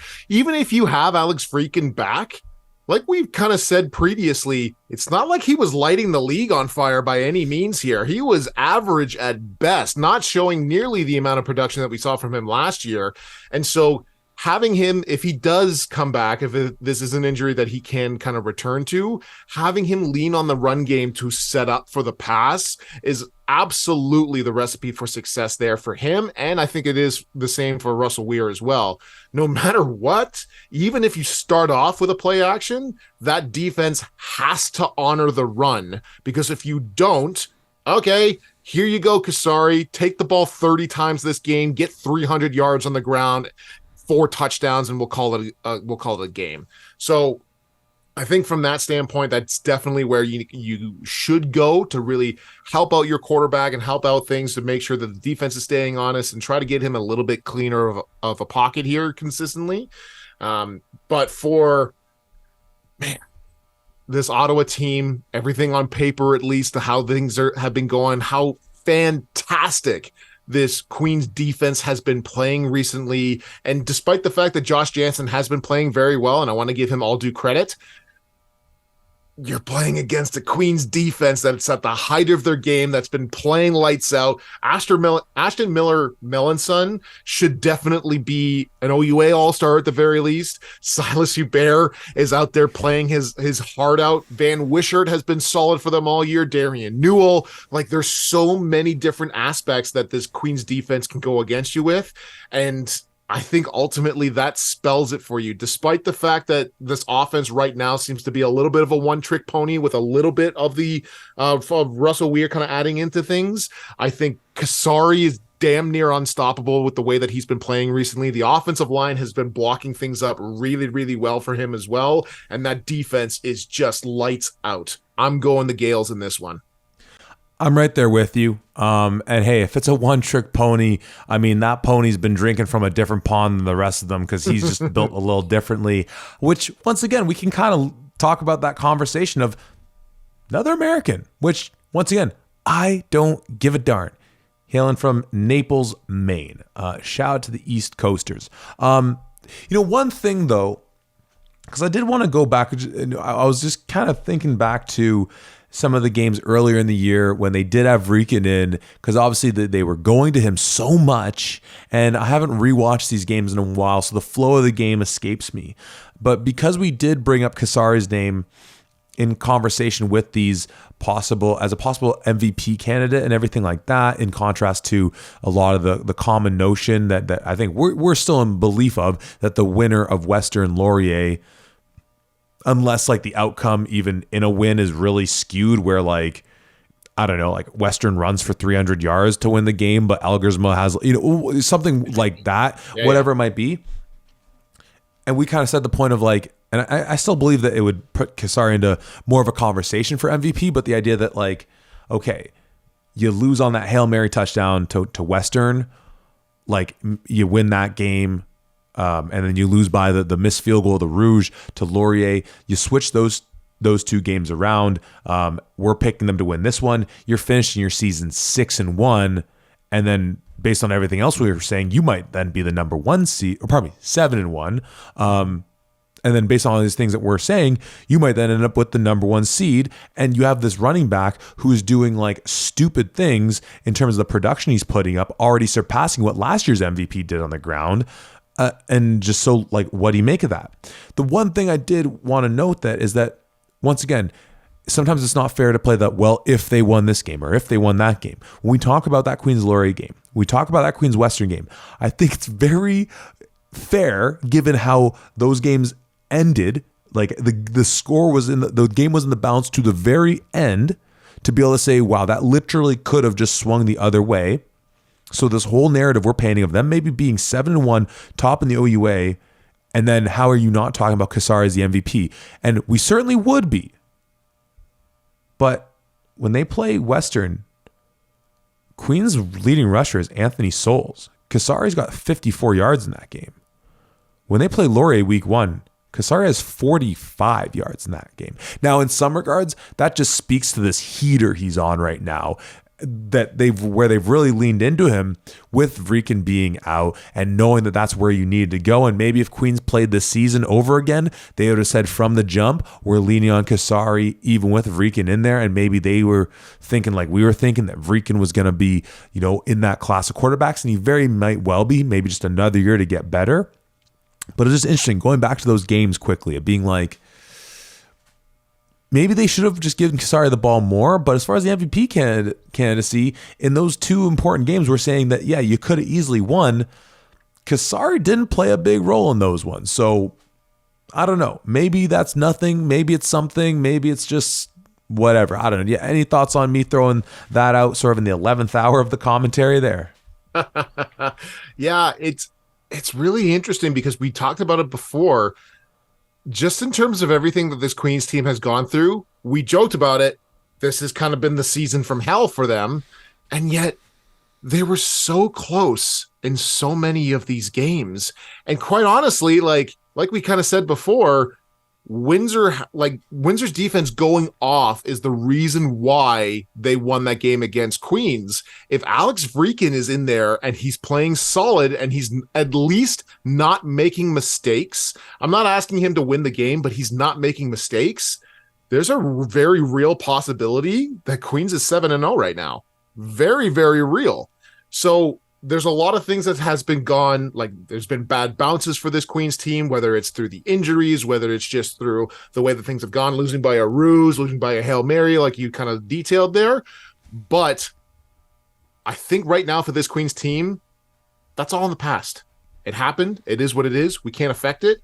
Let's focus on right now. And the way that they are playing is exactly that kind of mentality. I don't get the sense that they're kind of, oh, woe is me. We lost these games before. We're not where we wanted to be, whatever. They very much seem like they're coming out every single week being like, we get to play football. We get to not only play football, but prove ourselves again because people think that we've fallen off and they're sleeping on us. Good. Pick everybody else against us. We will come out firing because there's nothing better than being the underdog going into a game. There's no pressure on you whatsoever. I think that's what this Queens team is going to come in thinking, and that's what they're going to be doing here. Totally agree. And I mean, we kind of talked about going into last year, Queens having that chip on the shoulder mentality. Oh, you were the winners out of the OUA East to get you to that Yates Cup, all that. Well, they got right back to that mark going through the regular season. And then they get kind of their lunch handed to them by what? It was a closer game. I shouldn't frame it like that. But then we kind of said that Western, oddly, was a team coming with the chip on their shoulder into this season. And Laurier's in the mix. But let's get to those two teams. And I'm going to pull the curtain back a little bit because we wanted to make sure our ducks were in a row when it came to understanding, Tom and I, that is, where the standings were going to look. We went over our picks actually before the pod, just where we were at on this. We were like, oh, so where are you in the first two? We were like, oh yeah, we're both in the same one. Okay, we knew we were both on Windsor there. We're both on Queens. And as a result, as we said, that then makes the bottom, the 3 through 7 spots of the playoffs. It's going to be based on our predictions: Windsor, Queens, Guelph, Ottawa, Carleton. But we did not, because I have no idea, Tom, where you're leading on this. Ask one another where we're going for the battle of the undefeateds. It's the Laurier Goldhawks at 7-0, marching into London to take on the 7-0 Western Mustangs. To many, including ourselves. This isn't only the battle for an undefeated record and a first round bye. Possibly it's also to get your pivot, your quarterback, an MVP in Evan Hillock for Western and Taylor Elgersma for the Laurier Golden Hawks. In so many ways, because of how Evan's career started as a first-year player, winning a Vanier Cup and winning an offensive MVP, he feels like he's so far ahead of where Taylor's at right now, just in reputation. In some ways, you can look at this game and think to yourself, oh, it's the young buck taking on the old dog. But as you raised a couple weeks ago when we were presented with the question about this quarterback class, it is worth noting that these guys are the same age, are the same class. I believe that's correct. In so many ways, this feels like it's the Yates Cup preview right now. Tom, I know you are feeling the same shivers down your spine as I am.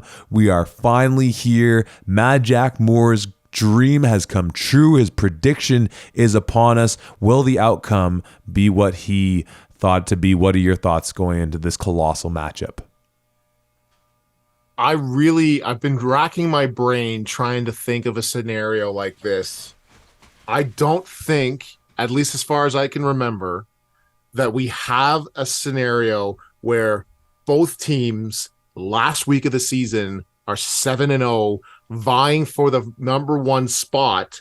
And certainly, maybe it wouldn't have as much pull whatever in previous years because both 1 and 2 gets the first round bye, and I've already spoken about how important that is, and just purely based on history of who wins the Yates Cup, it's typically somebody who has that first round bye. But this year, and as it has been for the past few years, it's only the number one spot who gets the first round bye. And now you have Evan Hillock and the Western Mustangs taking on Taylor Elgersma and the Laurier Golden Hawks for the number one seed, for the OUA MVP, for home field advantage, for first round bye week. This cannot get any bigger for the regular season. Everything is tied to this. Potential rankings, potential awards.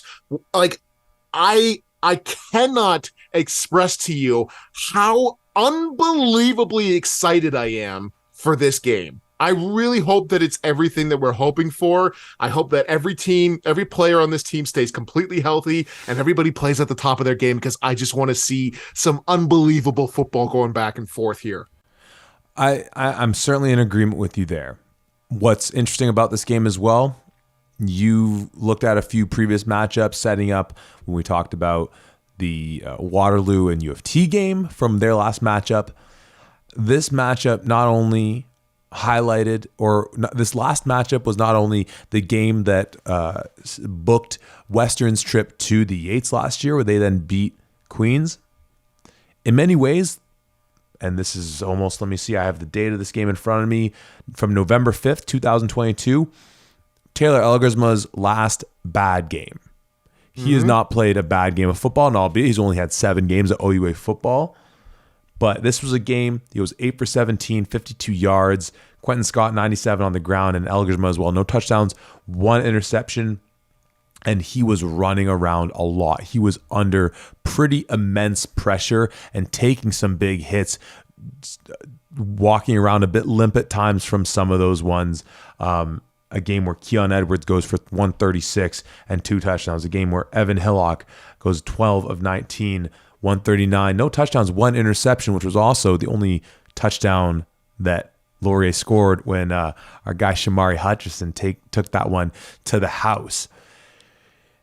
In some regards, I have flashbacks of that one, of being like, we were so bullish on what Laurier had just done to Carleton. What they did in that Carleton game was what we've been seeing from them. It was really them hitting their stride, even in that game they had against Queens before that one, where they lost, but they were looking really sharp. The offense was flowing. They do what they did to Carleton. And then Western just reminded us all. They did the big brother, little brother of just like, yeah, not your time yet. We're not done, whatever. I feel like it's different this year. And we said it when we talked about Western and Toronto, where Western when they look bad in games, if you can call winning a game by 42 points bad, but when you're up 11-10 partway through the second quarter to the U of T Blues on your night game, your blackout game, and all these things, you do that year in, year out, perhaps, and normally it pans out in the end because you have grand aspirations of grandeur, Yates Cups and beyond. So you know what? You'll end up winning these games. It doesn't matter what it looks like early on. But with the way Laurier's playing of late, even though every part of me is saying that, like, don't overthink parts of these Western games of late where they look a little shaky at times. We've seen this story before, and they know how to play these playoff games better than anyone else in the league. I can't shake that, but I also can't shake this feeling that this Laurier opponent is better than anyone they've faced in recent years, even that MAC team that knocked them off in 19. Just from the standpoint of kind of like the aura of the Western Mustangs, is this Laurier team ready to beat a Western team? Also take into account that these two teams are 1-2 no matter what. So they're still on track to play a Yates Cup if they win out in the playoffs. And thus far, no one else obviously in the OUA has beaten them. So from that standpoint too, man, this is incredible right now. Tom, I don't even know what to pass this to you on, but just what's on your mind, my friend? Well, it was interesting. You take a look back at the regular season game, at least, that these two teams played against last year, and pretty evenly matched in terms of, the production in the air. I'd still give it the edge to Evan. Evan Hillock, 15 for 20, 249 yards, and 4 touchdowns, compared to Taylor Elgersma's 20 for 34, 258, 1 touchdown, 1 pick. Now, obviously, relatively close. Obviously, that touchdown mark is pretty substantial there, but for the most part, whatever. The big thing comes into play with the rushing attack. Keon Edwards, 14 attempts, 127 yards. Edward Winati, RIP, 17 attempts, 101 yards. For the record, in case you don't know, Edward Winati is not dead. It's just his football career is dead due to poor decisions he made. Sorry. Yeah. Thus, RIP. Anyways. But you look at the other side of things on the Laurier side. 6 rushing attempts for Quentin Scott, 54 yards. 9 rushing attempts for Tanner Nelms, 46 yards. They completely shut down the running attack for Laurier and forced Elgersma into uncomfortable situations where then they can pin their ears back and get after him, which is where, same thing in the playoff game, we saw massive hits on Taylor Elgersma pretty consistently there. He was playing through the pain like an absolute stud, like he is, but ultimately it ended up being a little too much for him, and that's really what spelled the Western win more than anything. Obviously, the offense does its thing as well, but really getting to Taylor, making sure that he was uncomfortable all game, that was really the recipe for success here. Taking a look at everything that we've kind of seen so far with what's happened this year, what's happened in these games, I really think that regardless of where we pick, I think Laurier is ready to take the next step. I think they've showcased enough that I really love where this offense is, the dynamic that they have on defense. They've really showcased that they've got some moxie here. They can survive the close games, which we talked about a little while ago, but that is so damn important. You stuck in it against Queens week 1, won by a single point. You stuck in it again against Carleton, won by 5 points. You know how to win close. You know how to explode. You took on Guelph and you put up some monster numbers there as well. You just beat out the number 1 defense in the nation on paper in the Windsor Lancers by a tune of 40-7. This is the most confidence that any Laurier team has had going into a Western week, and they should, because they've earned every single ounce of that confidence with how they have been playing. That is so true, 100%. And this is the interesting thing with Western, where just on the flip side of that coin, where because we've come to expect such dominance from them, and once again, this season started out with an 83-0 win for them against York. That it's funny, like we look at the Laurier season and them overcoming adversity in some of their wins as a positive, as a team we're noticing on the upward swing. Then we look at Western escaping at home versus Mac in week 2, right? And as it all plays out, Mac's not a team that doesn't make the playoffs, and a pick 6 is what keeps, Mac from perhaps driving to win that game against you. You have Carleton giving you a tight battle in Ottawa. You escape Kingston with a victory on a Hail Mary at the end. Ottawa gives you a fight for a bit. You get a really nice battle out of Windsor. Then you do your thing against U of T. And we look at a lot of those games for Western because they're Western. And we look at those and we say, maybe we're not terribly confident, all these things. But if it's Laurier winning those games, we're looking at it the way we're looking at those games you set up, being like, no, you've been in those tight battles. You've shown the moxie to overcome adversity and all these things. Why is it, and maybe the answer is obvious, but why don't we look at Western's schedule and say the same darn things? They're 7-0, and they've had to have a literal Hail Mary play to win one game against your arch nemesis. You've had to have your defense step up huge in week 2 to stave off what would have been, in the grand scheme of things, a bit of an embarrassment. And you play a couple other teams close on the road, right? They're at Carleton. They're at Windsor. We talked about it. Their schedule, they get to play both Toronto teams. Save that aspect. The games 2 through, 6 for them, and then obviously you add in this final game, really darn tough. This game against Laurier, really darn tough. It feels, is it silly for me to say it feels unfair that we look at some of these Western wins and we don't give them the same credence? Because I think the reason we do is because we're looking at, once again, Laurier and those wins on the come up. Western, we look at these and we say, oh, is this a sign of you coming down? When in reality, maybe it's like, well, each season is a new thing unto itself. There's new players, there's players leaving, and all these types of things. Western, you can make the exact same argument, has overcome mass adversity in a lot of their games and are thus war ready to take on another 7-0 team in their own crib. Most definitely. These Western Mustangs, if nothing else, have been to the big game. They know about playing against some phenomenal teams and coming out on the other side of those, and understanding how to win is a huge factor into this. But you take a look at just last year and the dominance that Western had in each and every single game that they played against. Open up the season against Guelph, 34-11. At Laurier, 34-19. Queens, 35-11. Waterloo, 66-3. McMaster, 47-14. Toronto, 56-21. Windsor, 50-18. Ottawa, 38-18. Now, obviously, in there were some of the aspects that we talked about with this Toronto team, and that some of these games were kind of close, and then Western kind of took off.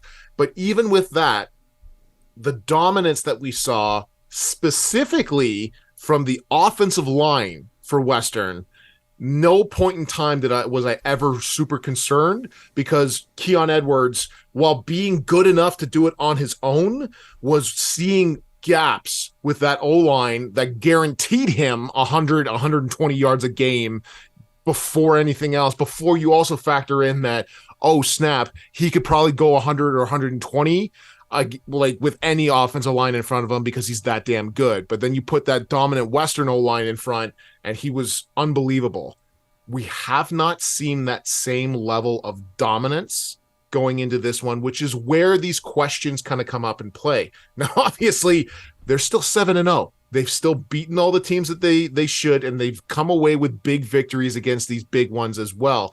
Coming through against a Windsor team that was pretty damn ready to go here, feeling like they were on top of the world, and having that defense kind of expose a little bit the issues that Windsor has on offense is certainly something to hang your hat on for these Western Mustangs. But it's not quite the same. We saw that in the first couple of games in the season, especially the second game against Mac, when you and I kind of looking at each other saying, seems to be something of a crack in the Western armor here. They're not quite there where they were last year. They're still damn good and definitely the team to beat in the OUA, don't get me wrong. but there's something there. They don't have that feeling of invincibility that I felt that they had last year. There's some questions that I'm having, and maybe it's not even that they're not as dominant, but some of the other teams, like especially Laurier, has taken that jump to get a little bit closer to their level. So maybe there's something of that coming into play where it's not necessarily they're coming down, but another team coming up.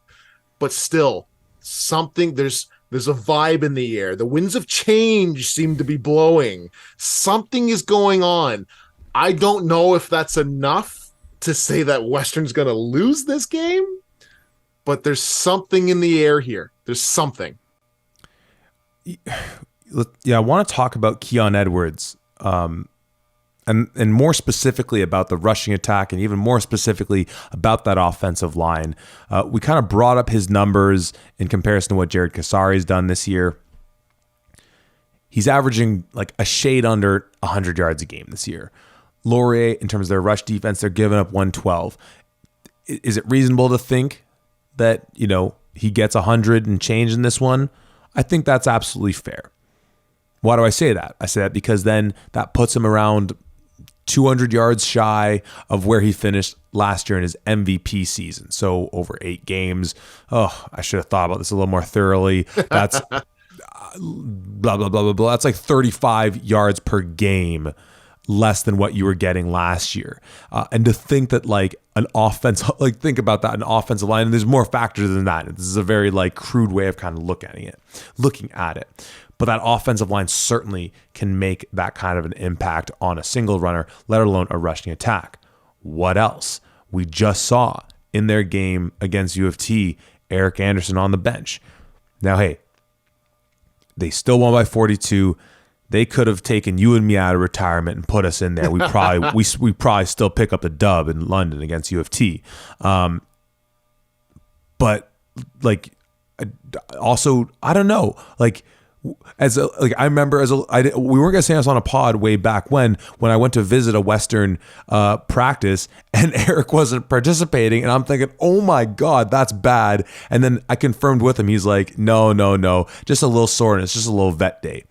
All right, so maybe against U of T, maybe that's a vet day, maybe, and getting ready for this playoff run, but. This is, it's whether it's the run game specifically or their ability to protect Evan Hillock, because we've certainly seen him have to run around a lot more than we have over the last couple of years. And whether Brubaker's there or not for Laurier, like once again, just part and parcel with kind of the swagger that Laurier's had for this whole run. Over the last like 5 years, 6 years, however long Michael Falds has been there, that kind of swagger they have on both sides of the ball, I kind of feel like that they're going to bring some heat against him, try and get him off his landmark, try and, show him like, hey, make him uncomfortable to take those deep shots on the play action looks. And also as a way, like, I feel like another way of sticking to them, be able to say like, our guy can make those plays better on the run than your guy can. Let's see your guy escape pressure. We saw him, being chased down by, Kaladia Moosin a couple weeks ago on the run, taking hits. Hey, let me introduce you to Brandon Omanua. Let me introduce you to Ifeanyi Menem. Let me introduce you to maybe Luke Brubaker. All these other guys that I think they'll just bring a lot of heat, whether Anderson's in there or not. And we kind of had that whole thing about when it was Western and Windsor. If you're Windsor, do you just say, okay, line Kaladia up on the other side? Like, get the hubris out of here and just say, I'm going to put my best on your lesser and do that. And pardon me, I don't know. Maybe Laurier wouldn't take that approach either. If Brubaker's in there, it's like, no. You're lining up over 61, and we're going to show you that our best can beat your best too. But yeah, that offensive line, we talked about it coming off that U of T game, is really, as far as one of the things I'm concerned about, if you're Western, from the Western perspective, is more than just. I think you're in agreement. That's a legitimate concern for their full scale potential, let alone just in this game. 100%. The reason why Western has seemed so untouchable is because of that offensive line, because of what they were able to do in the past couple of years here. And I really would not be surprised if Laurier goes to the well of kind of what Western did to them. And like pretty much all game, like you were saying, hey, Evan, here's +1 pressure all game long. You're going to get hit. Evan's good enough that he's going to stay in the pocket and he's going to take a couple hits to get the throw off. And you might get torched. There's a very strong possibility of that. But maybe that only happens in the first and second quarter. Third, fourth quarter comes around. You've been hit 20 times. Suddenly staying in the pocket to try to deliver that strike doesn't exactly seem as appealing anymore because you've been doing it so often, and maybe some frustration start to happen, and maybe there's some other things that are kind of going on here.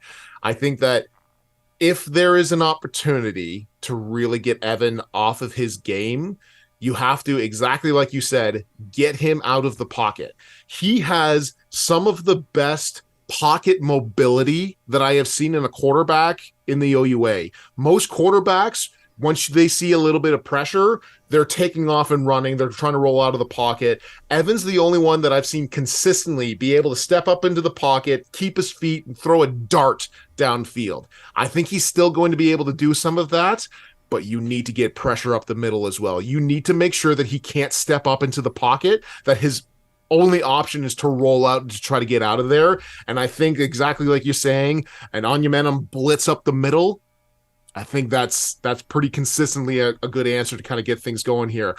I think that the other option as well, we've kind of said it, we've just kind of talked about it in general. I really like how Grigorcic gets after quarterbacks. When he blitzes off the edge, he's pretty damn good at chasing guys down here. I wouldn't be surprised if that starts to happen as well a little bit too.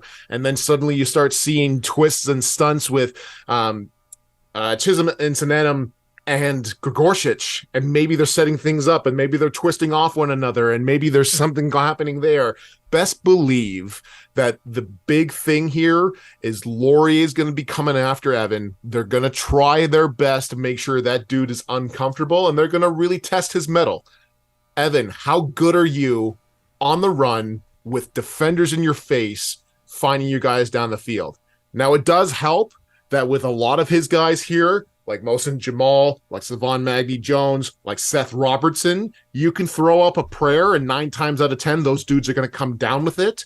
But the way that some of these receivers have been playing against Laurier's defenders, against their secondary, and how they've been getting shut down pretty consistently here, that might not be the same kind of option here. So, yeah, there's definitely a scenario here where I can really see Laurier making Western uncomfortable on offense. Totally. And I mean, from the standpoint of Laurier's defense, we've talked about that play action game that Western uses, on top of the fact they year in, year out have a great rushing attack. And I think for Western, on top of running the ball, and they do love taking those deep shots on their play action. I think if you're Laurier, you've seen this so many times that it's almost, play the run hard. DBs, you are like last line of defense on the run. Absolutely. If you have a receiver running full tilt at you, I don't even care. Like if you're in a zone drop and you're eyeballing what looks like a play action fake, you do not come downhill until you are beyond a shadow of a doubt certain that Keon Edwards has the ball in his hand. No one gets behind you. Mm-hmm. As a result, maybe that helps in the run game, but even more so, maybe that ends up opening up a lot of these sort of more medium routes. And then if you get the ball into Savon Magny-Jones's hand in space, if Laurier's bringing pressure, if their back end is saying like no one over the top, because we know Hillock will take those deep shots to say a guy like Magny-Jones or Robertson, as you said, or Mohsen Jamal, get our guys in space, let them do what they do and make plays. I mean, you can this is honestly going to be so spectacular. Maybe it's too early to get into this question, but I want to raise it before I wait too late, as I did with the Carleton Guelph game, which is, I guess I'll say it like this: who wants this game more? And like in the standpoint of like who's willing, because I feel like we kind of set this up in the Windsor Western game of like who's willing to say that like in a situation like this is home field through the Yates Cup on the line here. There's a bye week for the following week in the first round of the playoffs on the line here. And by the way we have it, a Carleton team that played both of you guys kind of frisky early in the season, waiting to come challenge in the first round of the playoffs if you are the loser of this matchup. So maybe I'm just giving myself the answer there of saying, no. Both these teams are playing this to the final whistle, but less from the standpoint of the intensity of just like you wanting to give it your A game every single rep. It's do or die, everything like that. But more so from a schematic standpoint of like whatever that, that X factor, that sort of curveball you might have wanted to wait for a Yates Cup appearance, would you be willing to show in this one from that standpoint? And maybe that's not worth having the conversation on either, or not sort of valid, so to speak. But do you see one of these teams being perhaps more hesitant to show whatever that might be? Or is this just going to be like whatever we see this game, and if we see it as a rematch in the Yates Cup, it's going to be the same kind of components? There's nothing that like either of these teams can really hide at this point, especially given, as we've said, both of them have been in tight games. Both of them have had to kind of say like, all right, we need that play. We need that moment. We need whatever happening. Does that aspect of this game weigh into it all, that one of these teams might be more willing to say, no, we will not sacrifice, like we will lose the battle to win the war type deal? I don't think so.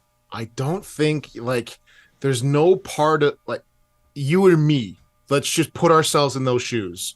Is there any part of you that would want to give up winning like this?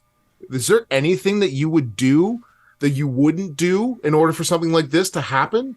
I don't think so. I think both of these squads here, at least from the player aspect, are going to do everything they possibly can to beat the other team here. This comes down to more than just pride. This comes down to huge implications going into the playoffs, how things get seeded and everything else. Maybe from the coach's standpoint, you're not going into your deep bag of tricks here and you're saving the double, triple reverse, and maybe Western just never runs that play again kind of thing, especially against these Golden Hawks. But maybe you're saving that aspect, but man, you couldn't pay me not to go all out against either one of these teams if I was on the other side of things here. I think you're going to get the best of the best that each opponent has to offer here for nothing else other than to say we're still the team to beat, or there's a new team to beat in the OUA. Okay, then on that point, then I'm going to throw the question I set up that I was going to throw your way on the review pod from week 8. And it kind of speaks to a similar theme of just like, well, no, it kind of switches gears a little bit. Can either of these teams, do you see a situation where either of these teams blow the other one out? Like in that kind of 4-corner question. Western wins small, Western wins big, Laurier wins small, Laurier wins big. Do you see all those options viable in this game? Or is there some of them less likely than the others for you? Or is everything on the table? With the way that these teams have been playing here, I don't think there's any possibility that either one of them gets blown out.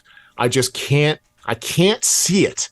The way that we've seen from these Western Mustangs, from that defense and how good they are taking the ball away, especially when teams start to think that they're starting to roll, and especially how Laurier has been playing recently. The front seven, how strong they have been, and the back end, how they've been able to back them up and knock balls down and just kind of make sure that nobody is safe. I just can't for the life of me see a blowout here. Sure, what Laurier did to Windsor, that's absolutely wow, like unbelievable. But like, I don't know. I would my jaw would be on the floor if either one of these teams are losing by like 3 or 4 touchdowns. What are your thoughts?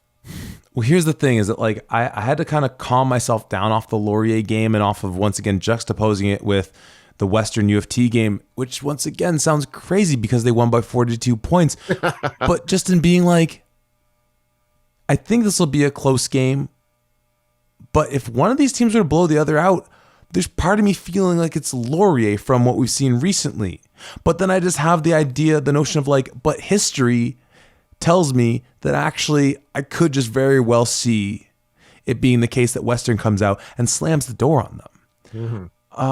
So I don't know. Maybe I thought there was more to that question when I first cooked it up when we were breaking down with the Week 8 games. But Tom, we talk about what Elgersma's done passing the ball all year long, and especially how that we had that conversation about, and maybe it goes back to the idea that like when a guy hits a deep bomb, those kind of spectacular plays just stick in your memory and make them more accessible to what you think you see more often than you really are doing.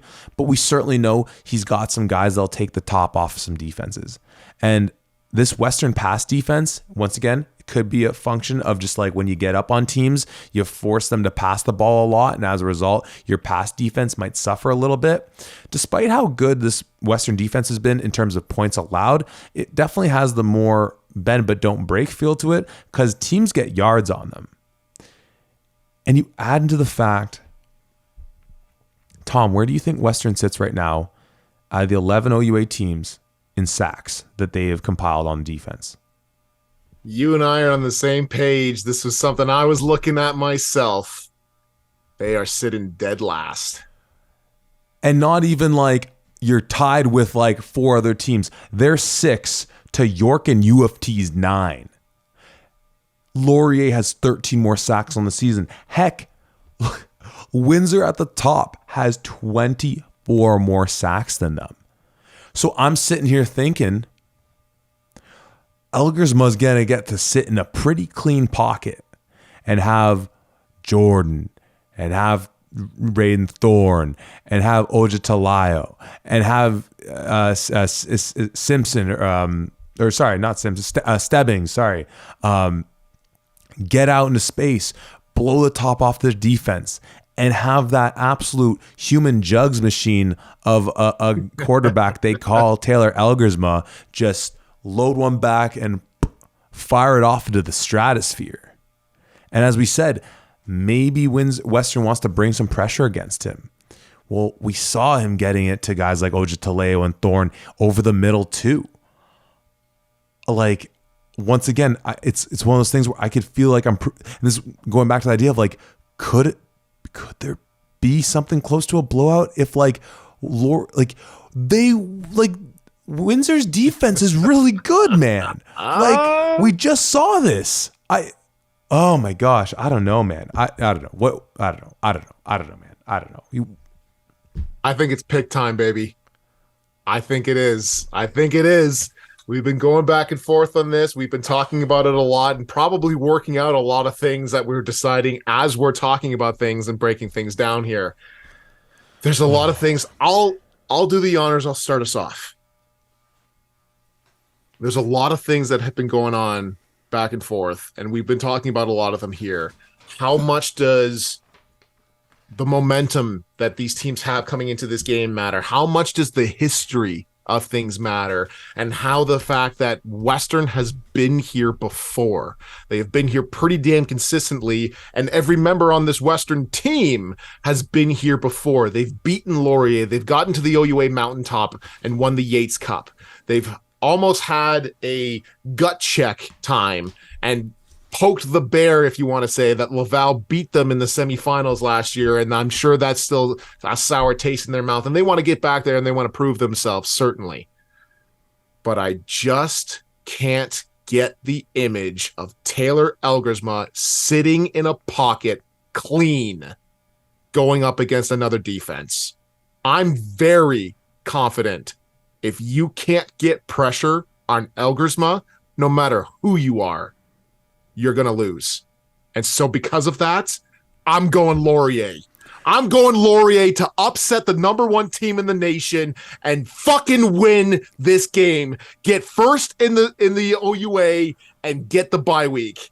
I normally really try not to swear, but I am so convinced here that Laurier is going to turn the page and get this done. Ooh, doggy. Tom, I am in London for this whole week leading up to this game. Despite initially thinking I was coming home on Friday. I should probably stick around for at least another half day and watch this. And I had to make sure, just, you know, I took the liberty of just writing a note down quickly as you were beginning the proclamation of your pick there, just to feel like I had my pick in stone or something like that. And I don't know how it's going to look on the camera when I hold this up, but I made a little note here, Tom. Despite my presence in London for the week, that's Laurier on the road, baby. Laurier on Let's the go, road, Golden Hawks. They're baby. taking it in the Forest City. I'm not going to say I promise I'll be there or anything like that. I feel like I've had a bad track record of saying I'm going to be at games and not coming through on it. But I just know it's exactly that same point. And if Anderson's not in there, like I don't think Brubaker's as good as Anderson, if in just as far as like what they both bring sort of singularly, as far as like, once again, if you're going to kind of magnify things like what's their overall rating and whatnot. If Anderson's out, if they're both out, it's advantage Laurier though. Certainly. 1000%. Most definitely. Oh my gosh. This has been so emotionally draining, Tom. Let's wrap it at that. Final words, final thoughts to you on anything or everything as we dive into the final weekend of OUA action for the regular season in 2023. With every pick here, but especially the most recent one that I just made, I don't know if you're the same. This has been a culmination. Normally, I'm just taking a look at maybe the past game, maybe the past couple of games, seeing how things are going. I took a look at the entirety of this season so far, building into this. When Matt Jack Moore came onto our podcast at the very beginning of the season, I was highly skeptical of what he was saying here with Laurier, how things were going. I believe the hype. I was so excited for this team. I was not sure if they were going to be able to take down the Western Mustangs. Everything that I have seen, all of those hesitations, those second thoughts that I have are out the window. I really, really believe in this team. I really think that they can kind of get things done here. And I think we're going to see a new team at the number one spot, at least going into the playoffs. Now, looking at the other teams here as well, Waterloo, I think they have enough to kind of get things done here. And I think they take care of business pretty convincingly against this Toronto team.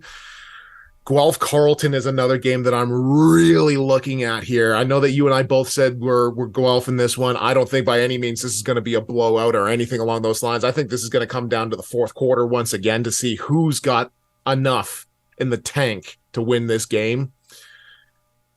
Windsor, I know obviously they're going to win this game.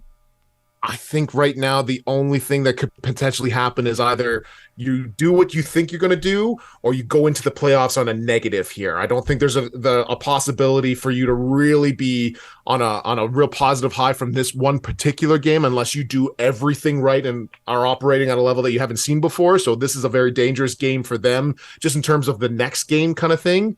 And then Ottawa Queens, Kasari continues his run and kind of goes off here. I am so excited for this week of football. I cannot believe it. Oh my goodness. That was beautiful, Tom. And just to put a bow on it with the predictions that we have, we are saying the OUA playoff bracket will be as follows. Laurier with the first round bye, Western hosting Carleton, Windsor hosting Ottawa, and Queens hosting Guelph. And yeah, as far as that Windsor-York game goes, I hope York likes pina coladas because they're going to be getting a lot of them coming off the edge. And hey, we're getting a new U Sports sack record, taking your boy Ben off the board. But my goodness, this will be incredible one way or the other. However it shakes out, we will have playoff football for you. We will have the brackets officially to talk about some matchups going into the first round of playoffs and everything. Where did we go right? Where did we go wrong? What did you think about our picks? Who are you liking in these matchups? And as always, however you're consuming our content, whether it's on the pod, on the video, or maybe you're a sicko like us and you're taken both.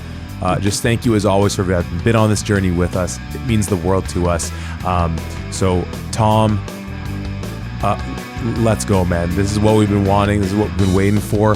So I can't wait to be texting you like a madman all Saturday long. And even more so, I can't wait to be talking to you and everybody all about these games next time at the 55.